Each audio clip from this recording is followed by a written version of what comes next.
picks up a block. He's going to get in a wide open cut and take him down.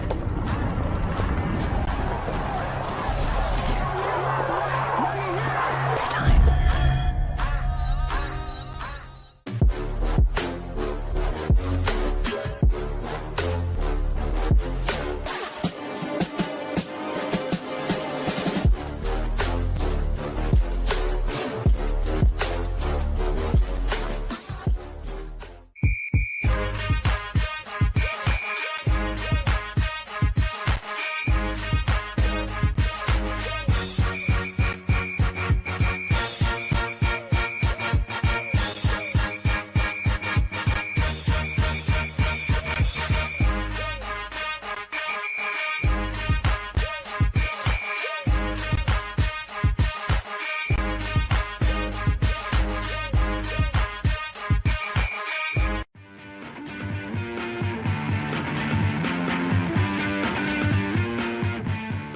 It's Harris and Napo.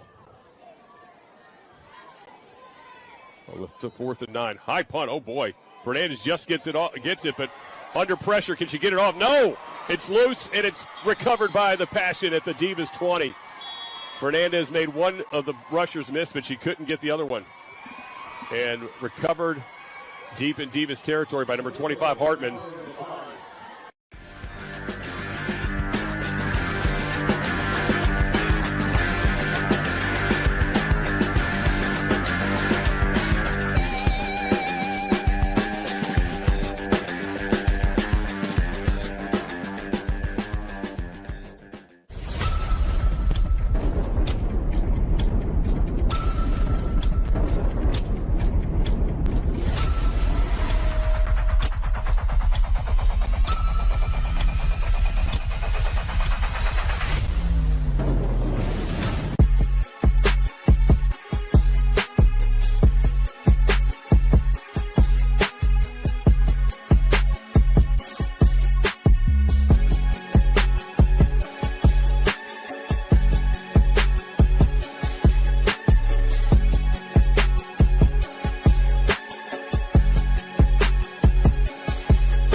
We're strong and united. We're strong and united. Passion family. Passion family. I play with integrity. I play with integrity. I give it my all. I give it my all. I push it to pay. I push it to pay. I pass the fall. I pass the fall. I'll never give up on my sister, my team. I'll never give up on my sister, my team. With heart. With heart. With body. With body. With goal. With goal. With dream. With dream. I give it my word and our passion creed. I give it my word and our passion creed. To protect. Protect. To build. To build. To see. See. We believe. We believe. We believe. We believe. We believe. One team on three. 1, 2, 3. One team.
Let's get it. Great teams are not built on talent alone.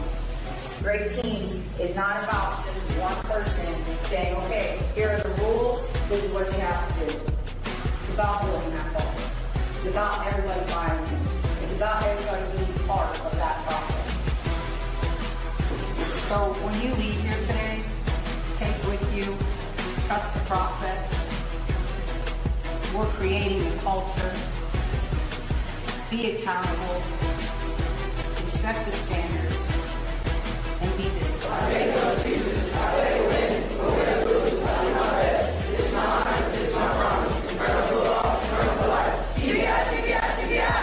Family on three. 1, 2, 3. Family!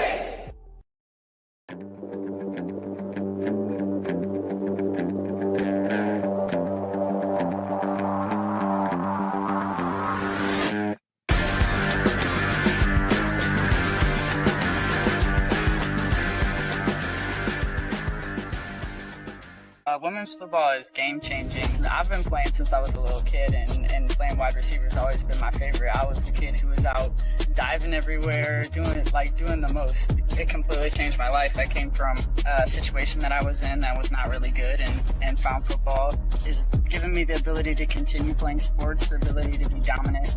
And when we were younger, we're kind of put in this box, and there's this expectation of like what women are supposed to be. It's special to get big name brands, especially like Wilson, to back us. It's like Wilson has been around. It's something when we were kids we were playing with Wilson balls. So to now have that company and that brand recognize like, hey, this is women's football. They're doing a great job. Like, we want to back them. We want to continue the growth. If you get to that position where the things that you've been doing have translated onto the field and people are seeing it and the rest of the league considers you one of them people, it means that you're doing the right thing. So there's always been women's athletes out there. They just haven't had the platform to do so. For me, it's always football, but at the end of the day, it's about like making a bigger impact on the people around you.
Roberts and running back for the Tampa Bay Inferno.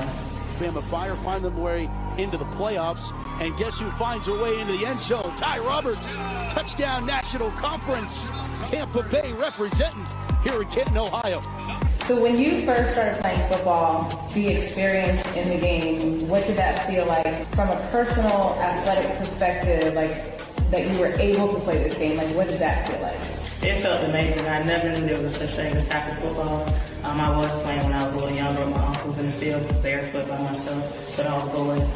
I went off to college at Florida A&M. That's HBCU ever. I went off to Florida A&M and played flag football. I got inducted into the Hall of Fame in 2019 as a receiver and a cornerback. And then I moved to Tampa, Florida, and over there they had no tackle teams that I knew of. So I played co-ed flag football, and they didn't throw me the ball, so I was really upset with them. And then I got introduced to the Tampa Bay Inferno. I went up in a little city called Fort Myers in Florida. It was very intense. It was just life and trauma and just a lot of that. Because you don't get to choose the life you live. You're just born into it, and this is my family. So that's how once I escaped my childhood experiences, like I say, by going to college, and then ever since then, once I started playing football, I just kept at it. So I was in therapy for a very long time. It still is in therapy, for football therapy. And then I replaced therapy with the WFA playing in the league. So like I said, I release it out on the field and makes me feel like a better person.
Quarterback bootlegs to the right now again. Just run.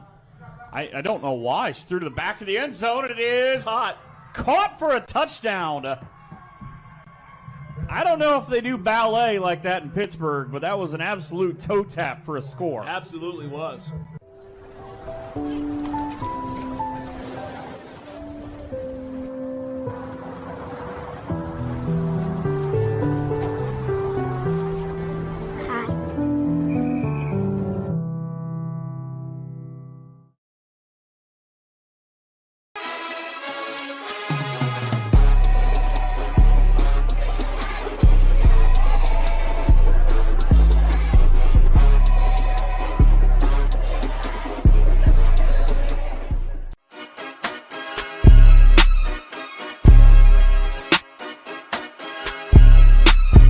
This group right here, all around, is football. We're all football players. Y'all are football players, okay?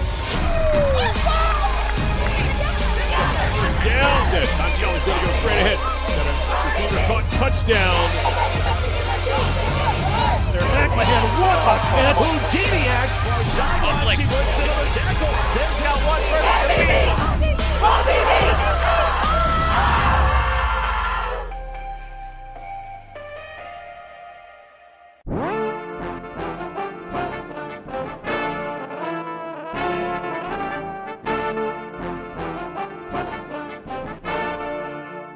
Yo, Jay, what you say?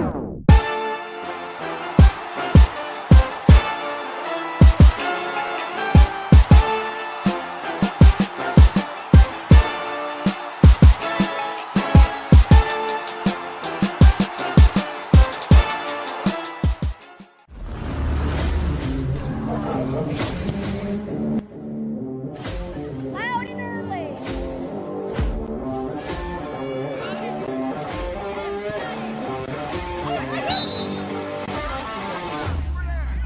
I thought you were there. I had faith.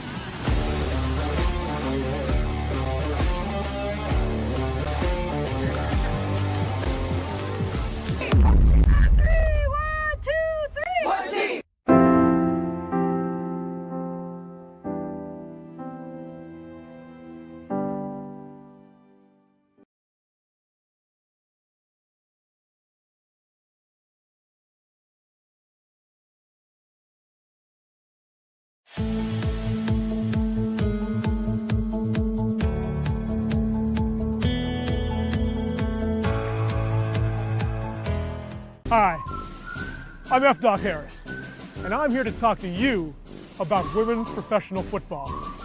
I've played a lot of video games, and I've watched a lot of football on TV. I can tell you right now, I know what real football looks like. Oh, hey, Doc.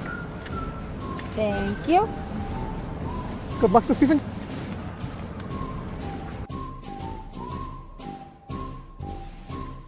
If your basement walls are peeling, that is not appealing. So this is water damage, Yes, man? sir. That's water damage. How many people right now have compromise in their basement brought on by water? Oh, the majority. I mean, water is the enemy of a home. Right. But it's better to have it assessed to give you that ease of mind. Sure. Inspections are free. Might as well just give us a call to help. Baker's Waterproofing is now Groundworks. Schedule a free inspection. The Pittsburgh Passion proudly thanks Children's Aid Hospice, putting children first for over 20 years and changing lives every day. You know the moments, the feeling in your feet, the rhythm of ambition, that extra, that aha, that sight. That's something. The click, the shift, the boom, and you're there. The mess becomes a map, and you call it art, or science, or code, because now you know the way forward. For all the moments that drive you, there's edX. Fuel your ambition with thousands of job-relevant courses and programs at edX.org.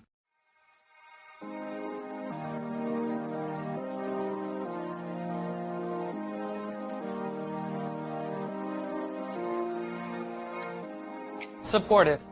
Grateful. Inspiring. Connected. Integrated. Community. Communication. Great. Fun. Meaningful. Inclusive. Dedication. Professional. Care. Opportunities. Excellent. Passionate. Family. Family. Awesome.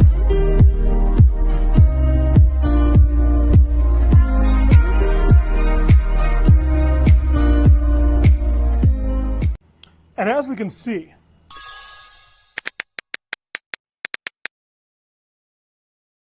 the future of technology is with us. You might be thinking, Doc, this is truly amazing. And we got. Hey, is the projector ready? Come on, time for a team meeting.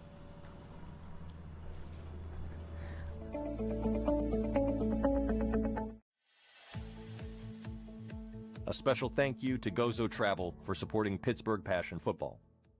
You know the moments, the feeling in your feet, the rhythm of ambition, that extra, that aha, that sight, that's something. The click, the shift, the boom, and you're there. The mess becomes a map, and you call it art, or science, or code, because now you know the way forward. For all the moments that drive you, there's edX. Fuel your ambition with thousands of job-relevant courses and programs at edX.org. A special thank you to UPMC Sports Medicine, the official sports medicine provider of the Pittsburgh Passion. If you have a crack like this, well, you have a problem. Today I'm learning how a cracked wall might mean your foundation is sinking. It always points towards the area where it's sinking. For example, this corner here, we're down almost a full inch of drop. Right, so that's going down and that's causing the crack. Correct. And then this door, they don't even use that door anymore. It cannot open. Baker's Waterproofing is now Groundworks. Schedule a free inspection. Tonight's WFA Pro Game of the Week coin toss is proudly brought to you by Groundworks, proud sponsor of the Pittsburgh Passion. This city's had its champions. And history is made in Tampa tonight. Now we're coming for what's ours. We're the hit you didn't see coming. We're the voice in your head saying, they never let up.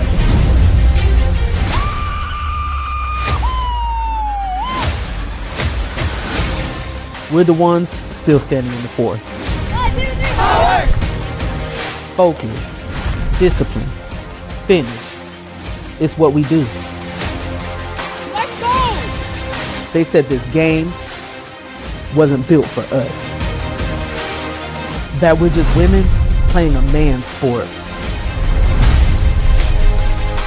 But when we take the field, we're done being just anything. You in? Or will you be left behind?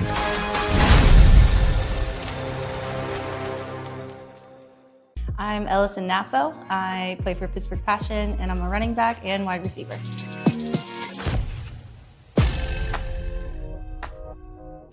And how did you get started with the Passion? Growing up, I lived around Pittsburgh area, and something that I've always lived by is taking opportunities. And it was presented to me just by a friend when I was in college, which is crazy, about 8 years ago. And honestly, I just went out for tryouts, not really thinking much about it at the moment. And when I got a call back from our coach, said you made the team, I didn't know what to expect. And 8 years later, I'm here. Can you describe the bond of that team and what the Passion is like, just being on that football team compared to any other group? Yeah, I've played a lot of sports growing up, between high school and college level.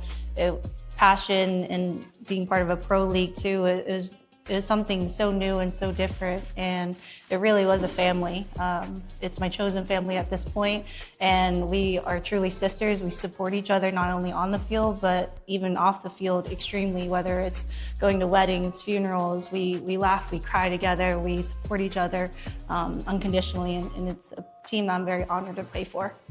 What does that support mean as an athlete, as a professional athlete? Yeah, I think the support means that I have healthy coping mechanisms. I have my mental health is the best it's ever been, being part of a team, knowing that I have sisters that are not blood, but also are going to treat me as if I'm their little sister or big sister. And I think mental health in sports is neglected, and being able to have that support has just helped not just myself, but so many women around me. With it being a professional level, it is time consuming. We have to make so many sacrifices, because if we're at practice for hours and hours, we're losing time with our family, we're losing time. So many women have kids, and we're sacrificing that time not spending with children. And I think about, like, for myself, I was in a relationship that I got to a point where I had to feel like I had to choose football or my relationship. And I didn't think I could have both of them. And it came to a point where I stepped away from football in between seasons, and during that time, it just wasn't happy. Like, I was scared, I was sad to think that next season I wasn't gonna be able to come back. And I was trying to focus on this relationship that I felt like it wasn't worth the sacrifice for football. But then that relationship didn't work out, obviously. And I found the love of my life now, and I think about that I do have both now. I have the best of both worlds. I have a wife that's so supportive, and I have a team that supports me too. So it's definitely a challenge, but I'm super glad that I overcame it and found the right people.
Tonight's WFA Pro Game of the Week is presented by our premier partners, Aid Nation and Pam Health.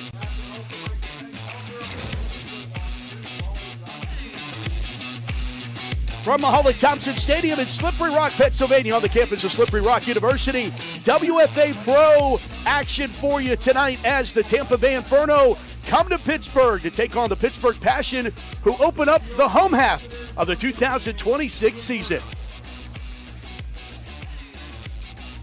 And welcome inside the broadcast booth, everybody. I am Matt Fargo, joined alongside Damon McDermott. Susie Cool will join us in just a little bit. Well, we're already to the midway point of the WFA season. Hard to believe. And then again, it's not hard to believe because we haven't seen the Pittsburgh Passion here at home to this point of the season. But they're 3-0 entering the stretch run, and they got 3 games, Damon, in the regular season that will all be here at home. Yeah, and I mean, they've passed every single test. After a disappointing end of last year, one of the perennial powers always in the WFA, you are now ranked second or first every single week in the power rankings. They've passed every single test, one close thriller win and the other 2 blowouts for the Pittsburgh Passion. Let's catch you up on how this 2026 season has played out to this point as we take a look at what the Passion have done on the road. We start in Tampa. It's Ellie Napo, new name, nothing new to her game. She gets it started, 2 touchdowns in Tampa. And then Emma Gurley, she comes in to play quarterback. She finds Angie Cardillo. Passion in a big one on this one as Marcelina Chavez back in at quarterback. She's going to find her favorite target, Jana Meister, for a touchdown, 56-14. Passion go to 1-0 on the season. Then we go to our nation's capital, Passion in D.C., and it's more Ellie Napo. Getting to the corner, getting a stiff arm, getting to the pylon. Passion now trailing 14-7. Give it back to Ellie. She's going to make things happen. She does 14-14. But DC, they drive late in the second quarter. Passion defense forces a turnover. They are able to jump on it, stop DC from scoring. That sets up this 14-14. 2 seconds left to go. And Cody Johnson, if you have a chance, take it. 17-14. The Passion go to 2-0 in thrilling fashion, a walk-off winner.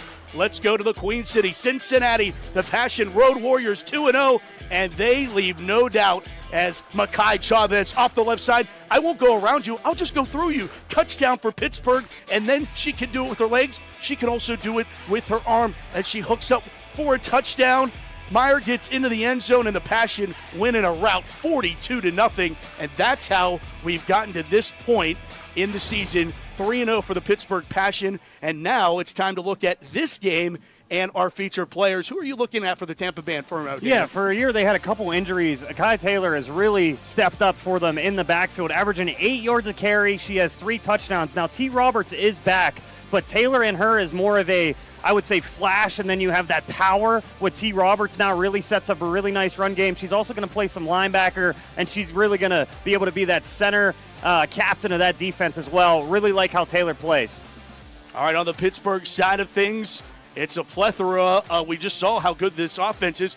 Who are you deciding to go with? I think for now we're going to go with Ellie Napo. It could have been Marcelina Chavez. It could have been so many people on the Pittsburgh Passion, but last week being honorable mention, Offensive Player of the Week with 172 yards, scored twice. She's done everything right this season, fully healthy this year too, and you can tell that burst is back, and the way she's cut back in the middle of the field a lot this year and made some plays, it just takes off a lot off of Chavez when they run those options. She can give it to Napo, and she's done a really good job so far this season. Going to be fun to watch her run through this Tampa Bay defense here tonight. Third member of our crew is Susie Cool, down on the sidelines, ready for another season of Pittsburgh Passion football. She got a chance to catch up with the coaches. Let's hear what they had to say. Much, Matt. We are here with our Coaches Corner like we do every single season, presented by Aid Nation and co-head coaches Teresa Kahn, Lisa Horton. Joining me here today, Coach T, let's start with you. Someone newly named to the ownership this season, Mr. John Stunda. How has he helped further forge the relationship between the team and the organization as a whole? John's an amazing man. He was a great friend of Dana and Doc Harris and of course, Franco. And we're just so blessed to have him. And he shows up at the retreat. He's just been around since he joined, and we appreciate him. Now, Coach Horton, that offense is looking fire so far this season. So how have you seen that unit continue to grow each week? Every week we grow. Complimentary plays and what we're doing. Our mentality is 1% better. every practice, every rep. So they've really embraced that this year and like find ways to get better every week. So we're not going to peak till, hopefully in Akron. So. Coach T, Coach Horton, thank you so much for joining me today. Again, Coach's Corner presented by Aid Nation. Matt, back to you. Susie, thank you. And now time for the Pam Health Keys to the Game. Damon, how do you get a win here tonight at home in the home opener? Yeah, let's go with the underdog first. You come up here and travel up here first. You got to establish that pass game. We talked about how good their run game is, but when you're facing Pittsburgh, they're going to put 8-9 women in the box. You got to get over top of that defense. And then secondly, when you're the underdog, you got to create as many explosive plays you can, some trick plays early and often.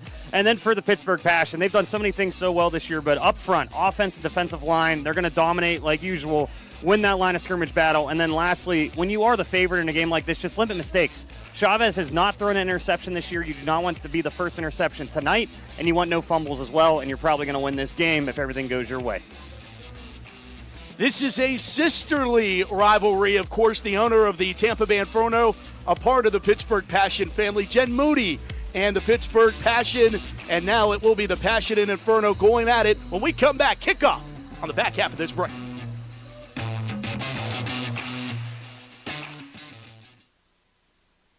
From heating and cooling to a large array of construction equipment, Herc Rentals has the gear you need to get the job done. Herc Rentals is already a staple in several communities across the United States and Canada and have been serving our customers' needs since 1965. With a catalog of equipment that spans the spectrum of almost every kind of solution you can think of. To learn more about Herc Rentals, visit hercrentals.com or call us at 1-888-777-2700. And joining us for tonight's coin toss, Dr. Karen Riley, the 18th president of Slippery Rock University. Kind enough to join us, of course, the home of your Pittsburgh Passion. And tonight's coin toss brought to you by Groundworks, the nation's leading provider of foundation repair, basement waterproofing, crawl space encapsulation, and concrete lifting.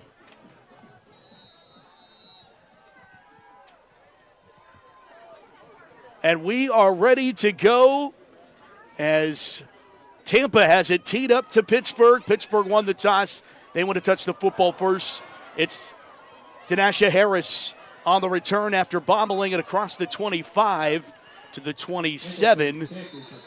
And that's where the Pittsburgh Passion offense, and they've been clicking, Damon, led, of course, by quarterback Makai Chavez. And as impressive as this Pittsburgh Passion offense is, it really starts with her and her dual threat ability. Yeah, I mean, at any time when you haven't thrown an interception yet, we're now in the fourth game of the year, 4 touchdowns. She's completed 65% of her passes, one of the best completion percentages in the whole entire league, and she also has 244 yards on the ground. I think this year, with how good this run game's been, she hasn't had to pull it every single time like in years past, but still, anytime the ball is in her hands, she is so dangerous. Chavez with Napo as Chavez goes under center. We'll hand it off to Ellison Napo off the left side. Sidesteps a tackler here to the near side. Numbers. Napo escorted out of bounds. And Ellie starts off the night where she has left off as being one of the premier running backs, not for the just Pittsburgh Passion, but the entire WFA. Yeah, it is amazing to watch. Every single run, she's going to break 1 or 2 tackles. It's funny, she's averaging 11 yards a carry, so right there, that's actually worse than her average so far this season, but every single time she gets it, she could take it to the house. Give her 8 yards, second down, 2 from the 35. Shotgun now, play action, and Chavez keeps off the right side this time. Chavez has blockers. There goes Makai Chavez down the far boundary, and she will not be caught. She'll go into the end zone for a Pittsburgh Passion touchdown.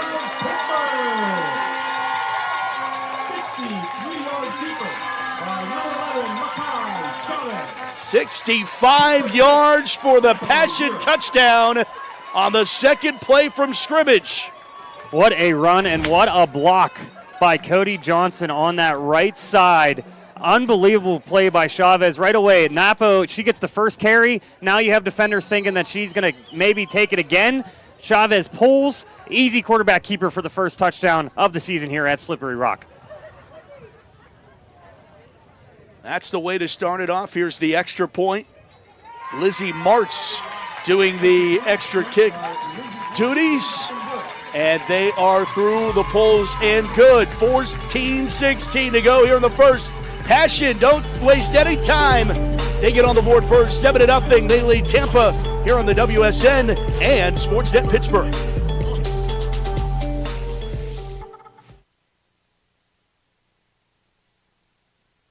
At Diesel Sports Complex located in Cranberry Township, our mission is to develop athletes, empower families, and transform communities through elite coaching, innovative programs, and total player development. We proudly support female athletes and partner with the Pittsburgh Passion to inspire the next generation of strong, confident leaders.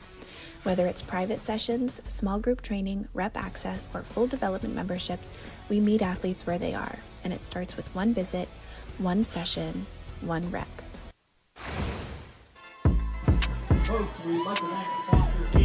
A two-play, 73-yard drive, 65-yard run by Makai Chavez has Pittsburgh quickly in front, 7-0 over Tampa. And I'm going to give her credit one more time. The block on the outside by Cody Johnson right there, it's so valuable. The wide receivers and tight ends for the Pittsburgh Passion could spring those long runs. What a play by the Passion to kick off their home opener. Emily Smith has it teed up for Pittsburgh. And here is Meg Joyce on the return, and she gets flattened down quickly. Good job of the kick return unit. As Meyer on the tackle for Pittsburgh, and now we see this Tampa Bay Inferno offense, and maybe the offense hadn't played up to where they wanted to this point, Damon, but they hung around with the DC Divas a week ago.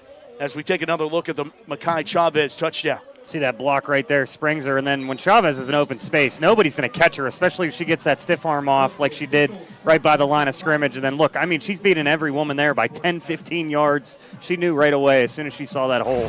What a run by Chavez. Talked about how she doesn't have to run as much this year, and then she does that on the first drive. And it's something that defenses have to pay attention to because she's dangerous out in that open space. As we get a handoff on first down and 10, a 1-yard gain off the left side as they gave that one. Ball carrier was Tia Holmes, the ball carrier. Cash on the tackle for Pittsburgh. And, Matt, one thing to really look for, until the Inferno show they can pass the football, you're going to see 8 to 9 women in the box at all times right now. We don't have a safety over the top right now. They are playing in the box. And that's what Tampa loves to do. They love to run the football, and they go right back to it. Tia Holmes, again, the carry. And we talked about 2 running backs for Tampa, and, of course, it's the one we didn't talk about that gets the first 2 carries. Yeah, I mean, that's the running monster that is Tampa. Yeah, and I mean, this year I think T's playing a little bit more of that fullback role, so maybe not as many carries. And then Taylor did such a good job while everybody else was kind of hurt. But maybe just trying to keep everybody fresh because they know they're going to run the ball. If I'm them, they're trying to keep the ball out of Makai Chavez's hand as much as you can. You're going to run the ball 40, 50 times this game. First down, they pick it up from the 39-yard line, I formation. A pitch left as they go to Taylor for the first time. In the corner, Pittsburgh is all over it.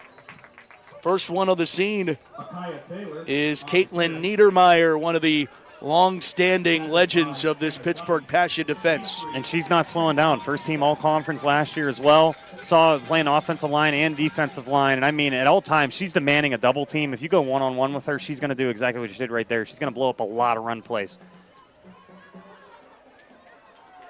Still give her 3. Second down and 7. Ball sits at the 42-yard line.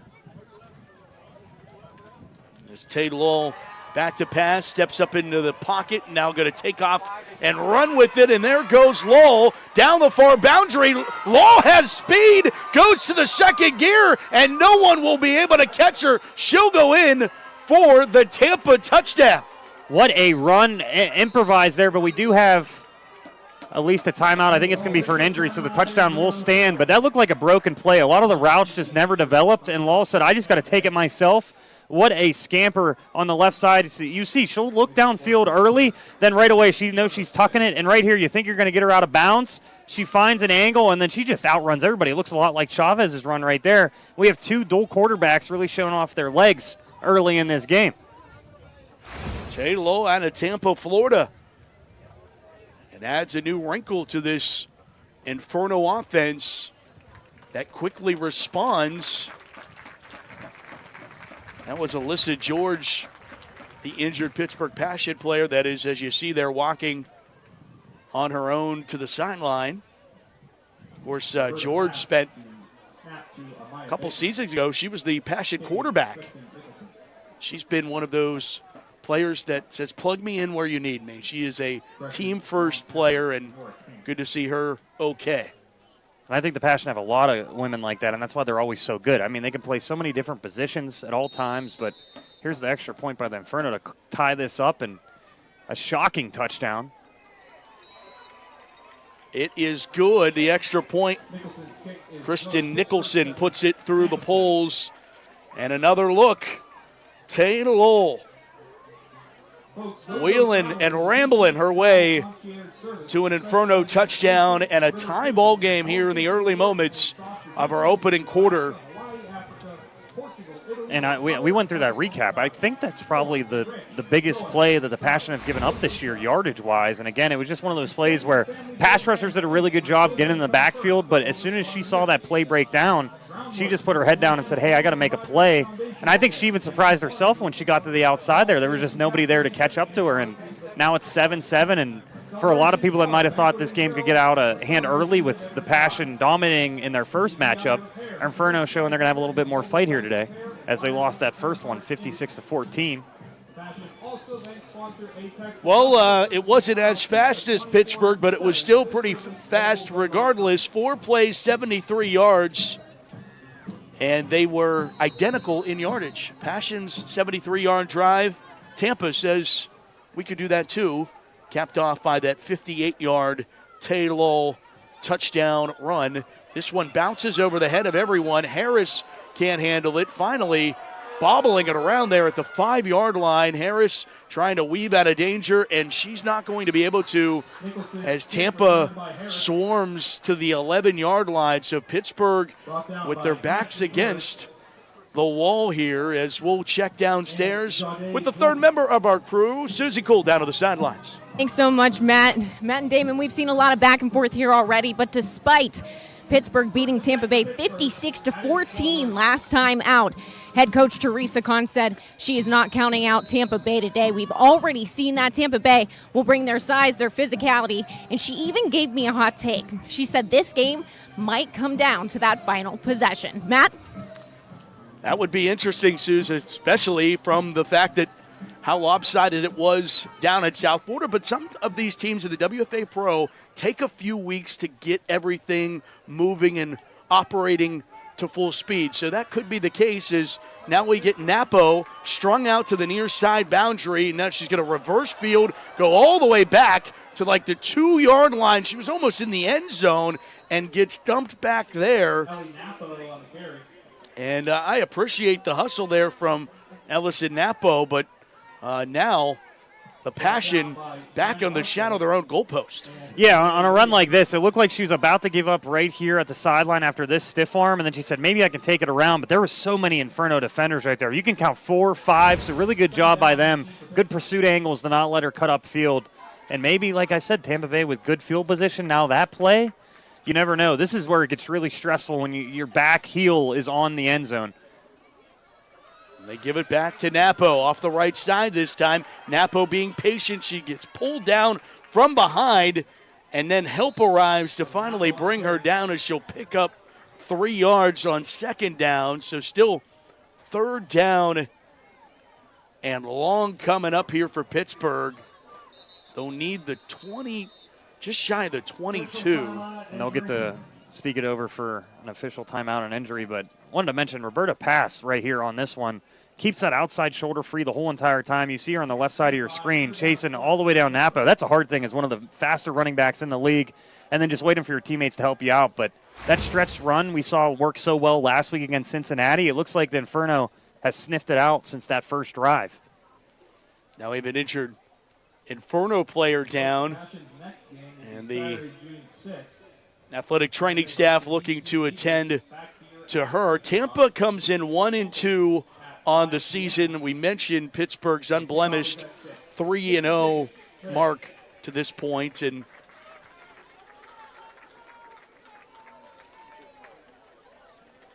as Meg Joyce is the injured player, she's one of the all-conference year in and year out for this in Tampa Bay Inferno, one of the all-time great wide receivers in the WFA Pro. She leads the team in receiving yards, a little bit lower than what she's used to this time of year with the pass game. Not clicking just yet for the Inferno, but really good defensive piece too, so you hope she can come back in this game. 3rd down, 14 for Pittsburgh. Chavez rolls near side, has time, throws, and it goes incomplete, intended for Jana Meister. Looks like that might have been tipped. It's also windy up here today in Slippery Rock. And right there, Chavez loves getting on that bootleg and then setting her shoulders and looked like a pass that she could have completed. But again, on a replay, maybe we'll see a tip there or just here. We'll see it right here. Rolls out to the left. No tip. It looks like she just didn't get a good grip on the football there. You usually don't see that out of Chavez. Again, completing 65% of her passes, but it's going to be an early punt for the Passion. And Matt, when you're a punter, you do not like being in your own end zone. So this is where it gets a little bit uncomfortable as well. And then Inferno, we talked about splash plays. A block punt right here could flip this whole game on its head. It's Cody Johnson to punt for Pittsburgh. And it will take a Tampa bounce.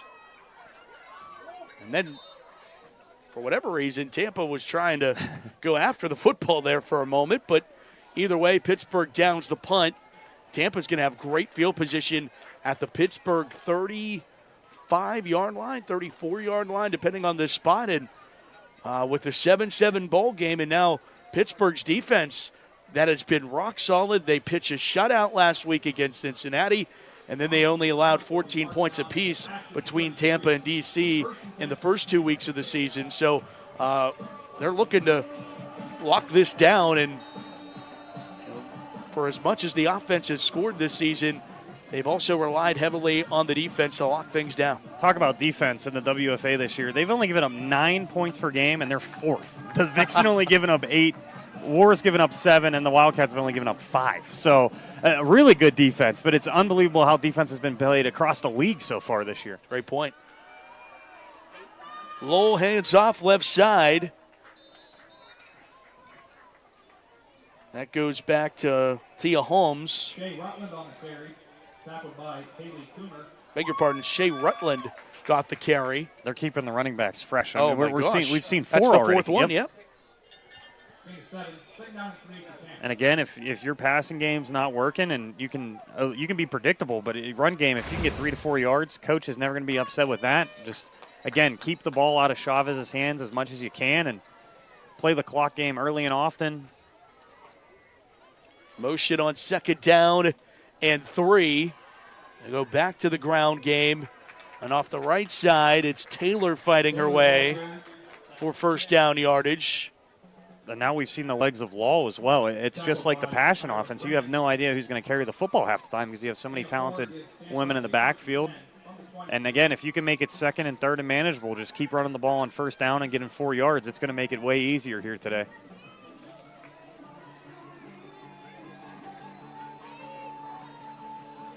So they'll put T. Roberts in the backfield now with Lowell. Will get the snap, look near side, thinks about running. Now she'll drift over to her left, conducts traffic, and Pittsburgh's going to string her out to the far boundary and escort her out of bounds. Not wanting deja vu of the last drive, Haley Coomer does the escorting for Pittsburgh.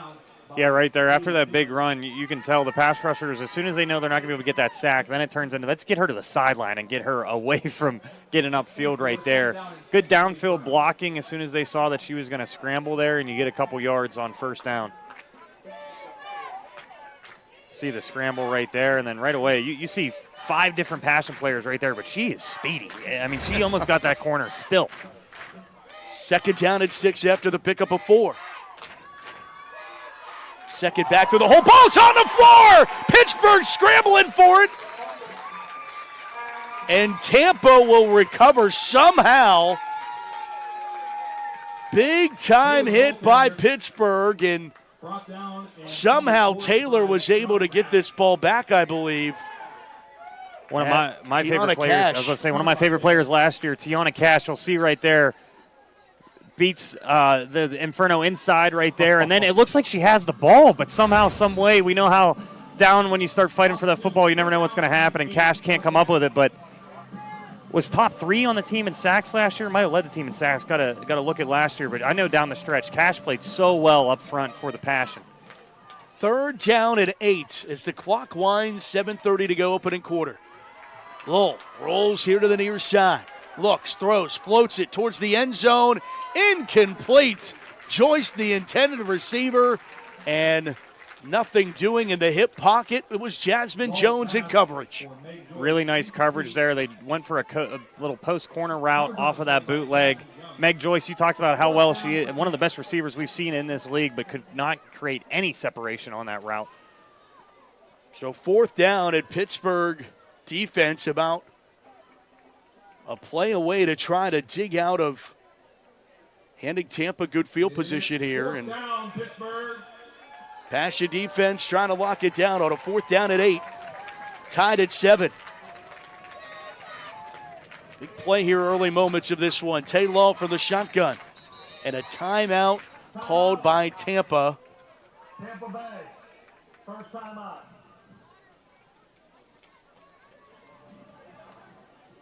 As Tampa talks it over. Represents American pride and innovative spirit. Going to take another look at what Pittsburgh almost got in this turnover. Aerial look at this fumble. Cash got her right with that right hand, and it looks like she falls on it. Oh, but I think that's Taylor. Did a really good job at almost ripping it away from Cash. Thought she had it in her arm, and then she looked up at the sky and said, I don't got the football anymore. But a really nice play. And now, Matt, I mean, it's only the first quarter. This feels like a huge possession for the Inferno. You get really good field position off that kickoff. Then you cause a punt that you get the ball at the 34-yard line. You got 8 yards here to keep this drive going. And for the Passion, again, they've had pretty much every single person in the box here. They're going to dare Inferno here to pass over top of them and kind of prove that you're not going to run the football most of this game. So right here comes a chess match. You might see an all-out blitz from the Passion, or you could see them maybe all lining up the line of scrimmage and then they drop back because it's 4th and 8. So it's going to be fun to watch what the Passion really do as soon as this ball was snapped. Shotgun once again, 4th down at 8. It's Holmes to the left of Tall. Back to pass. Lowell looks. Near side. Throws to Joyce. Caught! And she hangs on for a first down. Meg Joyce paid for it. Took a lick. But a perfectly placed football by Tay Lowell to make Joyce in its 1st and goal, Tampa. What a way to hang on to that football. You see Harris right there, one of the best safeties in the entire league. And she knew that she wanted to pick this off. She couldn't, so she gets to Joyce. And look at that hit. That's Pittsburgh football right there. But great job by Joyce to hang on. And now a huge red zone opportunity for the Inferno. Only 2 yards to go with this running attack. You could get it to T. Roberts right up the middle with a fullback dive here. Yeah, which running back's going to get it in the stable? Or Lowell could just take it on a bootleg. They go fullback dive with it to Holmes. Holmes thinks she's in, and she is. Touchdown from the official. Tia Holmes is into the end zone, and Tampa has taken the lead in Pittsburgh here in the 1st quarter. What a drive for the Inferno. Anytime you can execute on 4th down, what a pass by Lowell. We said they're going to have to prove they can throw the football. They do right there on a huge play. And then it's just big on big up front, fullback dive. Passion to do a really good job filling up that lane, but good job to keep your legs going, and a touchdown for the Inferno. Kristen Nicholson, her 2nd PAT of the evening. Snap, hold, kick, work. 6:16 to go in the 1st quarter of our WFA Pro Game of the Week. Turning out to be that so far. Tampa leads Pittsburgh. Come back with us on the AWSN and Sportsnet Pittsburgh.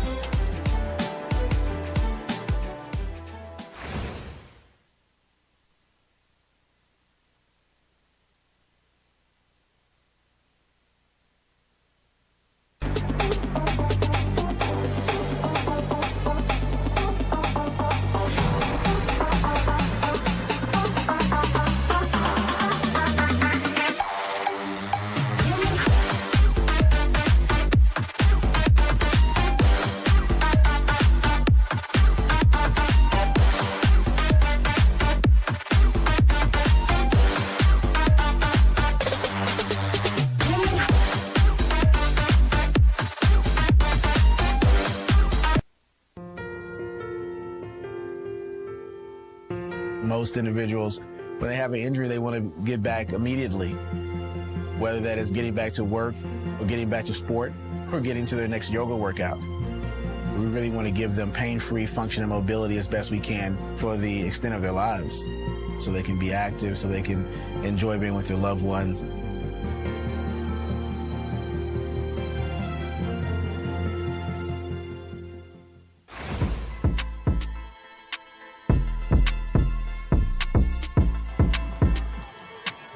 First quarter of Pittsburgh Passion Football brought to you by A Nation. Hydration, everybody, every day. And there's the iconic look at our American flag. 250 years coming up. Love that drone shot of that flag. Oh, the whole entire campus up here and having the American flag. That one's a squib kick. That might go to bounds. And it will. So Pittsburgh going to get good field position. I think Tampa was starting to get onto something, saying, hey, if we can squib this down there and make it difficult for Pittsburgh to corral, which it was the last time. We know how good Harris is returning kicks and punts, but those first couple squibs just kept going over her head there. First time playing at Slippery Rock this year, the turf maybe, you know.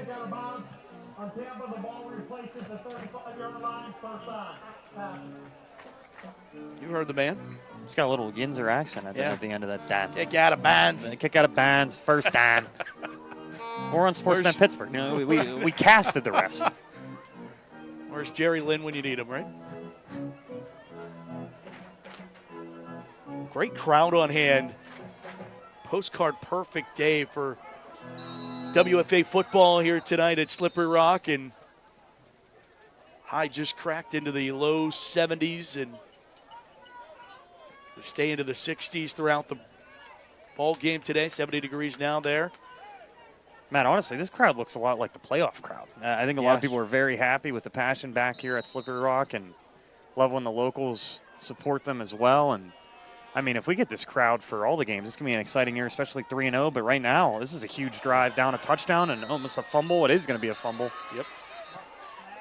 Napo grabbed it and was trying to do something with it again, and they were going to roll her down at the 31-yard line. So Loss of 4 makes it second down and 14 for Pittsburgh. See it right here. Snap just never gets there, and then the knee's down right there, so they call her down. And again, props to Tampa Bay coming all the way up here. You think there might be some travel lull. Not their quarterback. And right now, they are playing well on all three sides of the football, offense, defense, and special teams. Motion back into the slot. Chavez back to pass. Off the hands of Cardillo and incomplete. Trying to hit Angie on the near side. Could not make the connection, and will go to third down and 14. And if she catches that, that's going to be a tough anyways. You had two defenders by her right there. Good coverage by the Inferno, but Chavez looking downfield and has one of the strongest arms in the WFA. Just rifled it in there right off the fingertips. Now a long third down again. Back-to-back drives for the Passion. Third down at 14. Play action. Rolls. Will throw near sideline. Tight ropes the boundary. Incomplete. I'll say she was out of bounds. Paige Bragg on the reception. That wasn't. Chavez's pass to Paige Bragg, out of bounds. Love the play call, getting Chavez out on the bootleg. And like I say all the time, she does a really good job squaring up her shoulders.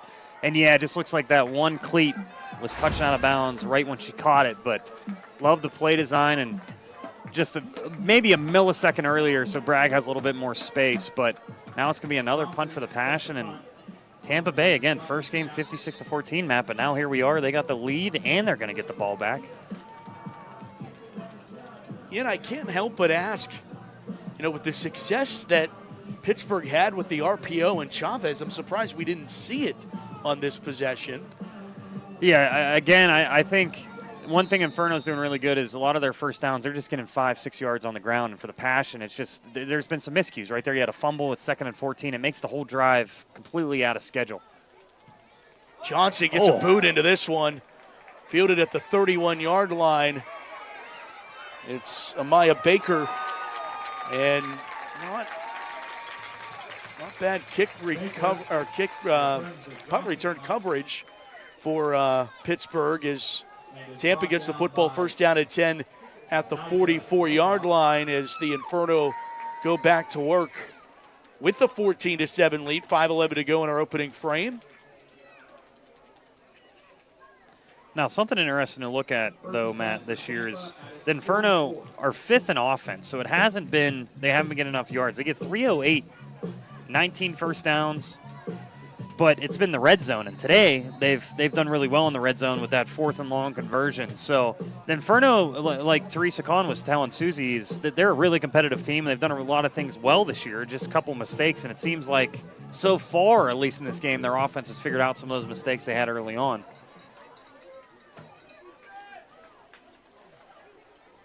Back to work. And they go back to the ground at Tia Holmes. Not much available. Leading the charge for Pittsburgh is Tiana Cash. Brought down by Cash. Chico also in on that. Bring up second down.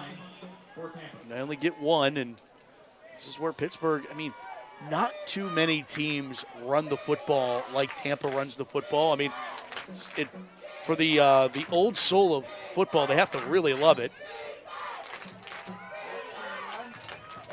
They go back to Holmes off the left side and maybe another yard. Pittsburgh's locking it down here. If there's any team that can compete against the run game with them, it is. We have the 2 top rushing teams in the league this week. Passion with 870 rush yards, 290 a game, and Inferno 759 with 253 yards. So Passion, when they go offense versus defensive practice, this is exactly what you're about to see this week against the Inferno for sure. How many teams you see 3rd and long, they're in I formation? They go sweep right, and Pittsburgh has it read beautifully in the backfield. Pittsburgh blows it up. Ashley DeChico.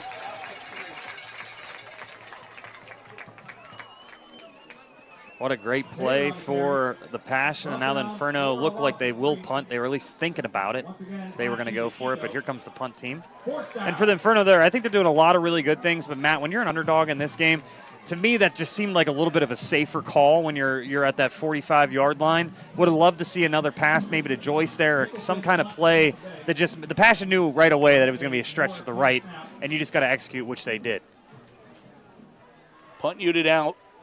Kristen Nicholson in punt formation for the Inferno to return the favor back to Pittsburgh, and Chichico almost got a hand on it. I can't believe. I don't know if we're going to have a shot of this, but my goodness, it would have been so close. I think she might. We're going to see it on the replay. She might have got a tip on it just because the spin of the ball looks so awkward. See it right here. She at least gets a fingertip on it. It's close. If anything, she definitely affected how far that punt was going to go for how rushed it was. And now pretty good field position again for the Passion, starting at the 36-yard line. Trailing by 7, 3:03 to go. Our WFA Pro Game of the Week. Happy to have you on to the All Women's Sports Network. Wherever you are watching this, our rebroadcast on Sportsnet Pittsburgh, or across the Pittsburgh Passion Television Network, alongside Damon McDermott, Matt Fargo with you, Susie Cools down on the sidelines, our JRM video production crew bringing you the sights and sounds of this one. We got headshots this year, man. How about it? Napo gets the carry and picks up 3, and it's also awkward. The Passion were road warriors for the beginning part of the season, now going to try to hold down home turf for the remainder of the regular season, trying to go to the screen pass, and Cody Johnson can't haul it in. It goes incomplete. It will be 3rd down. And there could be some jitters. You got a really nice home crowd here. You're ranked 2nd right now in the power rankings for the week. Most of the weeks it was 1st, so you never know. But if there's anything with a championship type thing like the Passion, you got to think they're going to figure it out at some point in this game. Matt, I remember last year there was a couple slow first halves, and then they would come out in the second half and dominate. So Here's a big third down. You'd feel way better if you can get a couple first downs in this drive at least.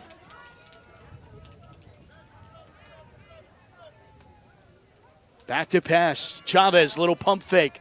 Throwing, trying to get Napo, and cannot get to her, just out of her outstretched hands, and it'll go to fourth down now for Pittsburgh. I don't think there's a doubt. I think they're going to go for it. They are frustrated how this offense is going. No, now it looks like they're going to switch. So at first, offense wanted to stay out there. Little announcer's jinx. Now they are going to go punt team. And your defense has responded really well with that last drive. There's no reason to really risk the field position. And watch out for Johnson. She had a heck of a kick the first one. It was a bomb, but it was a good return also from the Inferno. So see if you can flip the field right here if you're the Passion. Of course, Cody Johnson also had that walk-off field goal against the DC Divas to win at 17-14 in our nation's capital. And she gets this one, another great punt away. And it's going to take a Pittsburgh roll. Cody Johnson, that's exactly what you needed. Out at the 13-yard line, a field-flipping play there, 48 yards on the punt. A lot of the times in the WFA, a lot of punters average around 30 to 35 yards. You get a good punt there by Cody Johnson, assistant soccer coach, tight end on this team, punter, kicker on this team. She does so many things so well for them, and what a way to flip the field position. And then you can kind of get this crowd back into it if you can get a sack here or at least force a punt. But right now, you see down there, they're talking offensively. Just been a struggle since that first drive where Chavez pretty much made the play herself on that keeper. And the Pittsburgh defense has to appreciate Cody Johnson's efforts to try to pin Tampa back and maybe trying to get something, make defense, the offense in a situation like this. Always got to look for Harris. Never know when she can make a play. They go back to the ground game, and it's T. Roberts, and Roberts shrugs off one. She is tough to bring down. You mentioned in pregame, T. Roberts has given them trouble for years. And right there, it looked like they were going to get 3 yards in the backfield. But watch this stiff arm by T. Roberts. So hard to bring down one-on-one. Really nice stiff arm, and then just fall forward for a yard or two. I know it doesn't seem like a lot, but 2nd and 8 is way better than 2nd and 13. You can still run the ball here on 2nd down if you want. And a Duffy on the tackle for Pittsburgh. After that 2-yard pickup, 2nd down and 8 for the Inferno. Back to Roberts. She squeezes through across the 20 to the 21-yard line, upended there. Roberts, the ball carrier.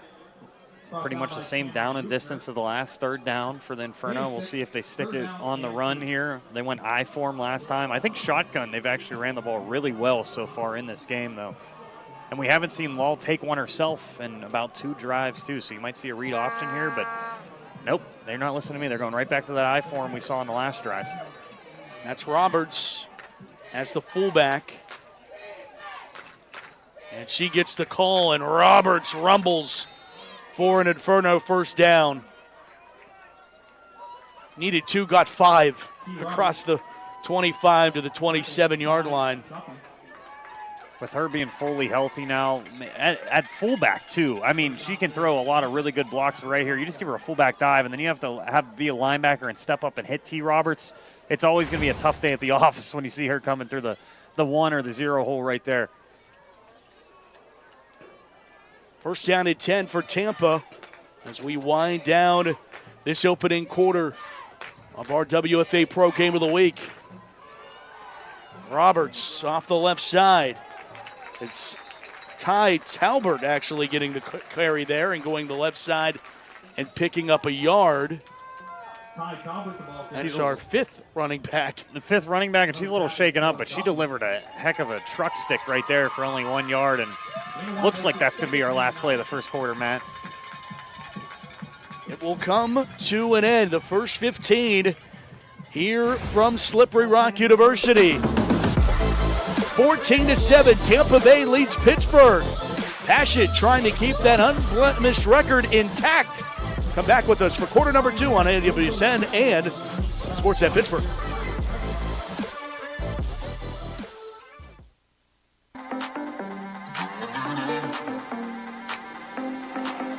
Let's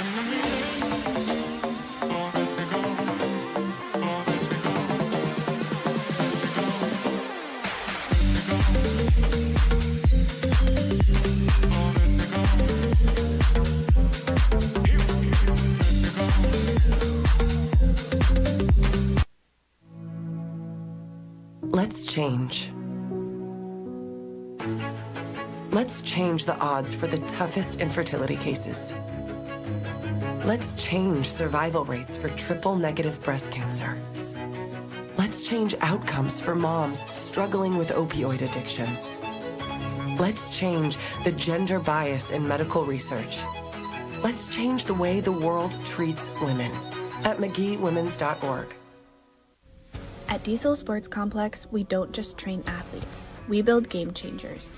Located in Cranberry Township, our mission is to develop athletes, empower families, and transform communities through elite coaching, innovative programs, and total player development. We proudly support female athletes and partner with the Pittsburgh Passion to inspire the next generation of strong, confident leaders in sports and in life. Whether it's private sessions, small groups, rep access, or full development memberships, we meet athletes where they are and guide them and their families through the journey. This isn't just a facility, it's a movement, and it starts with one visit, one session, one rep. Learn more at dieselsportscomplex.com, where we're better today than yesterday.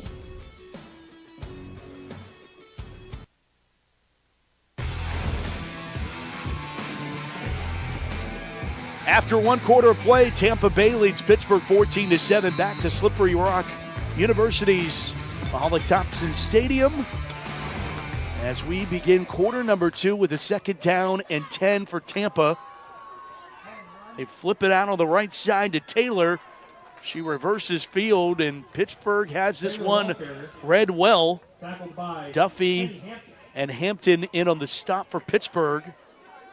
Third down upcoming, and not to make this more dramatic than it needs to be, Damon, but it's an important drive here for Pittsburgh's defense to get off the field, get the ball back to the offense, and try to knot this thing up and not drag it out. Yeah, especially on a 3rd and long on a team that has only completed one pass so far in this game. Now, it was a huge play to Meg Joyce, but if you could cause a punt here and let that offense get back on the field after having that really good opening drive, the last 2 have stalled out, really flipped the script in this game early. 3rd down and 6. Lowell, back to pass. Looks, has plenty of time. Now here comes some pressure. She'll float this one towards the sticks, and it's caught by Joyce somehow, but short of the first down marker. It will be 4th down at about 2 on the prayer that was thrown up by Tay Lowell. Tay Lowell's made a couple plays out of nothing, and this one right here, I thought she was throwing it out of bounds in the pocket. A little bit confused, but she saw Joyce downfield, and good job by Joyce to be able to catch that football. And now I think they're going to go for it, and they should. Again, you're the underdog in this game. You're up by 7. You got nothing to lose. Your run game's been good, and you only need a yard. Yeah, it's 4th and 1. Moved it up a yard. I formation, everybody in tight. And it's Roberts steamrolling for the first down. Roberts does something so well. She knows exactly she needs a yard right there, puts her head down, and nothing fancy. She's just going to fall forward and get 3 yards there for Tampa Bay. Tampa has one of those teams where you just rather see it played on natural grass in a pouring down rainstorm, just muddy, and it's just old school ball. Both of these teams, again, 1st and 2nd in rushing, and now maybe the Passion are going to take some notes in their next possession. They're just going to pound the football as well. 12:48 clock winds here in the second, and they give it back to T. Roberts, and Roberts gets 4 to the 42. Coomer makes the tackle.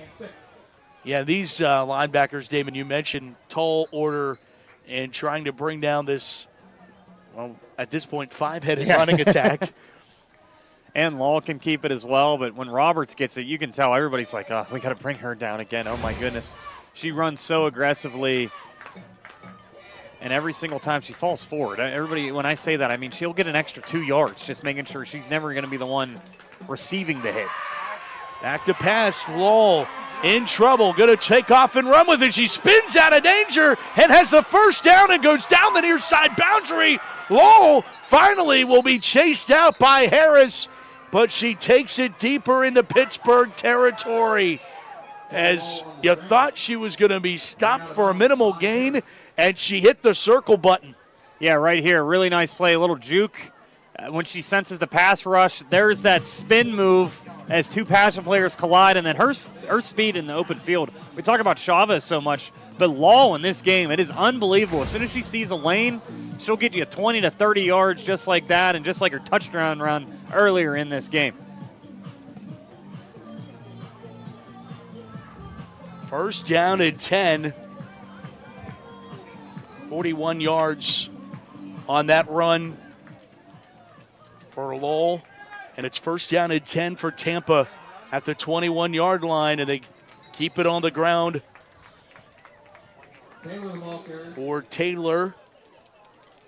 Now, Matt, they're in the red zone. This is where they have been struggling a little bit this year and why they're 1-3. Again, Tampa, to me, the eye test today, they look like one of the top teams in the league the way they're running the football. But the red zone, they've had some struggles, and this is where the Passion, they could hold them to hopefully a field goal or a turnover on downs.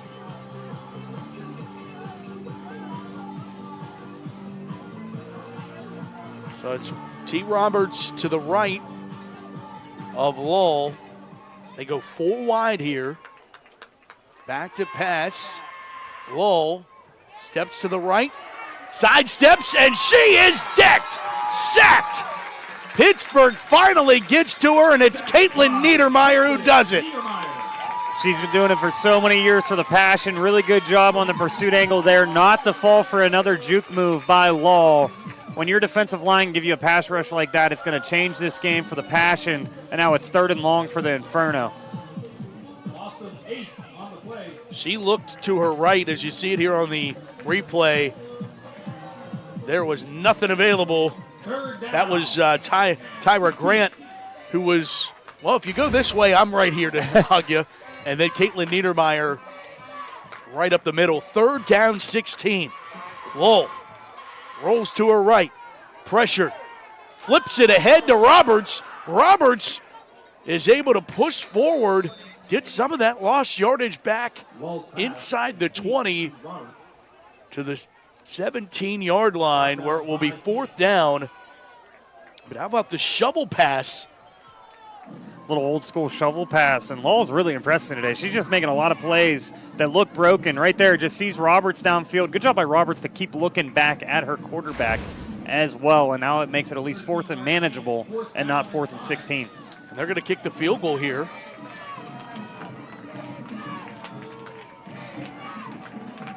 Should be a 34-yarder. Sounds good to me. 32. 32, and it's well short. And Pittsburgh holds. Damon, you called it.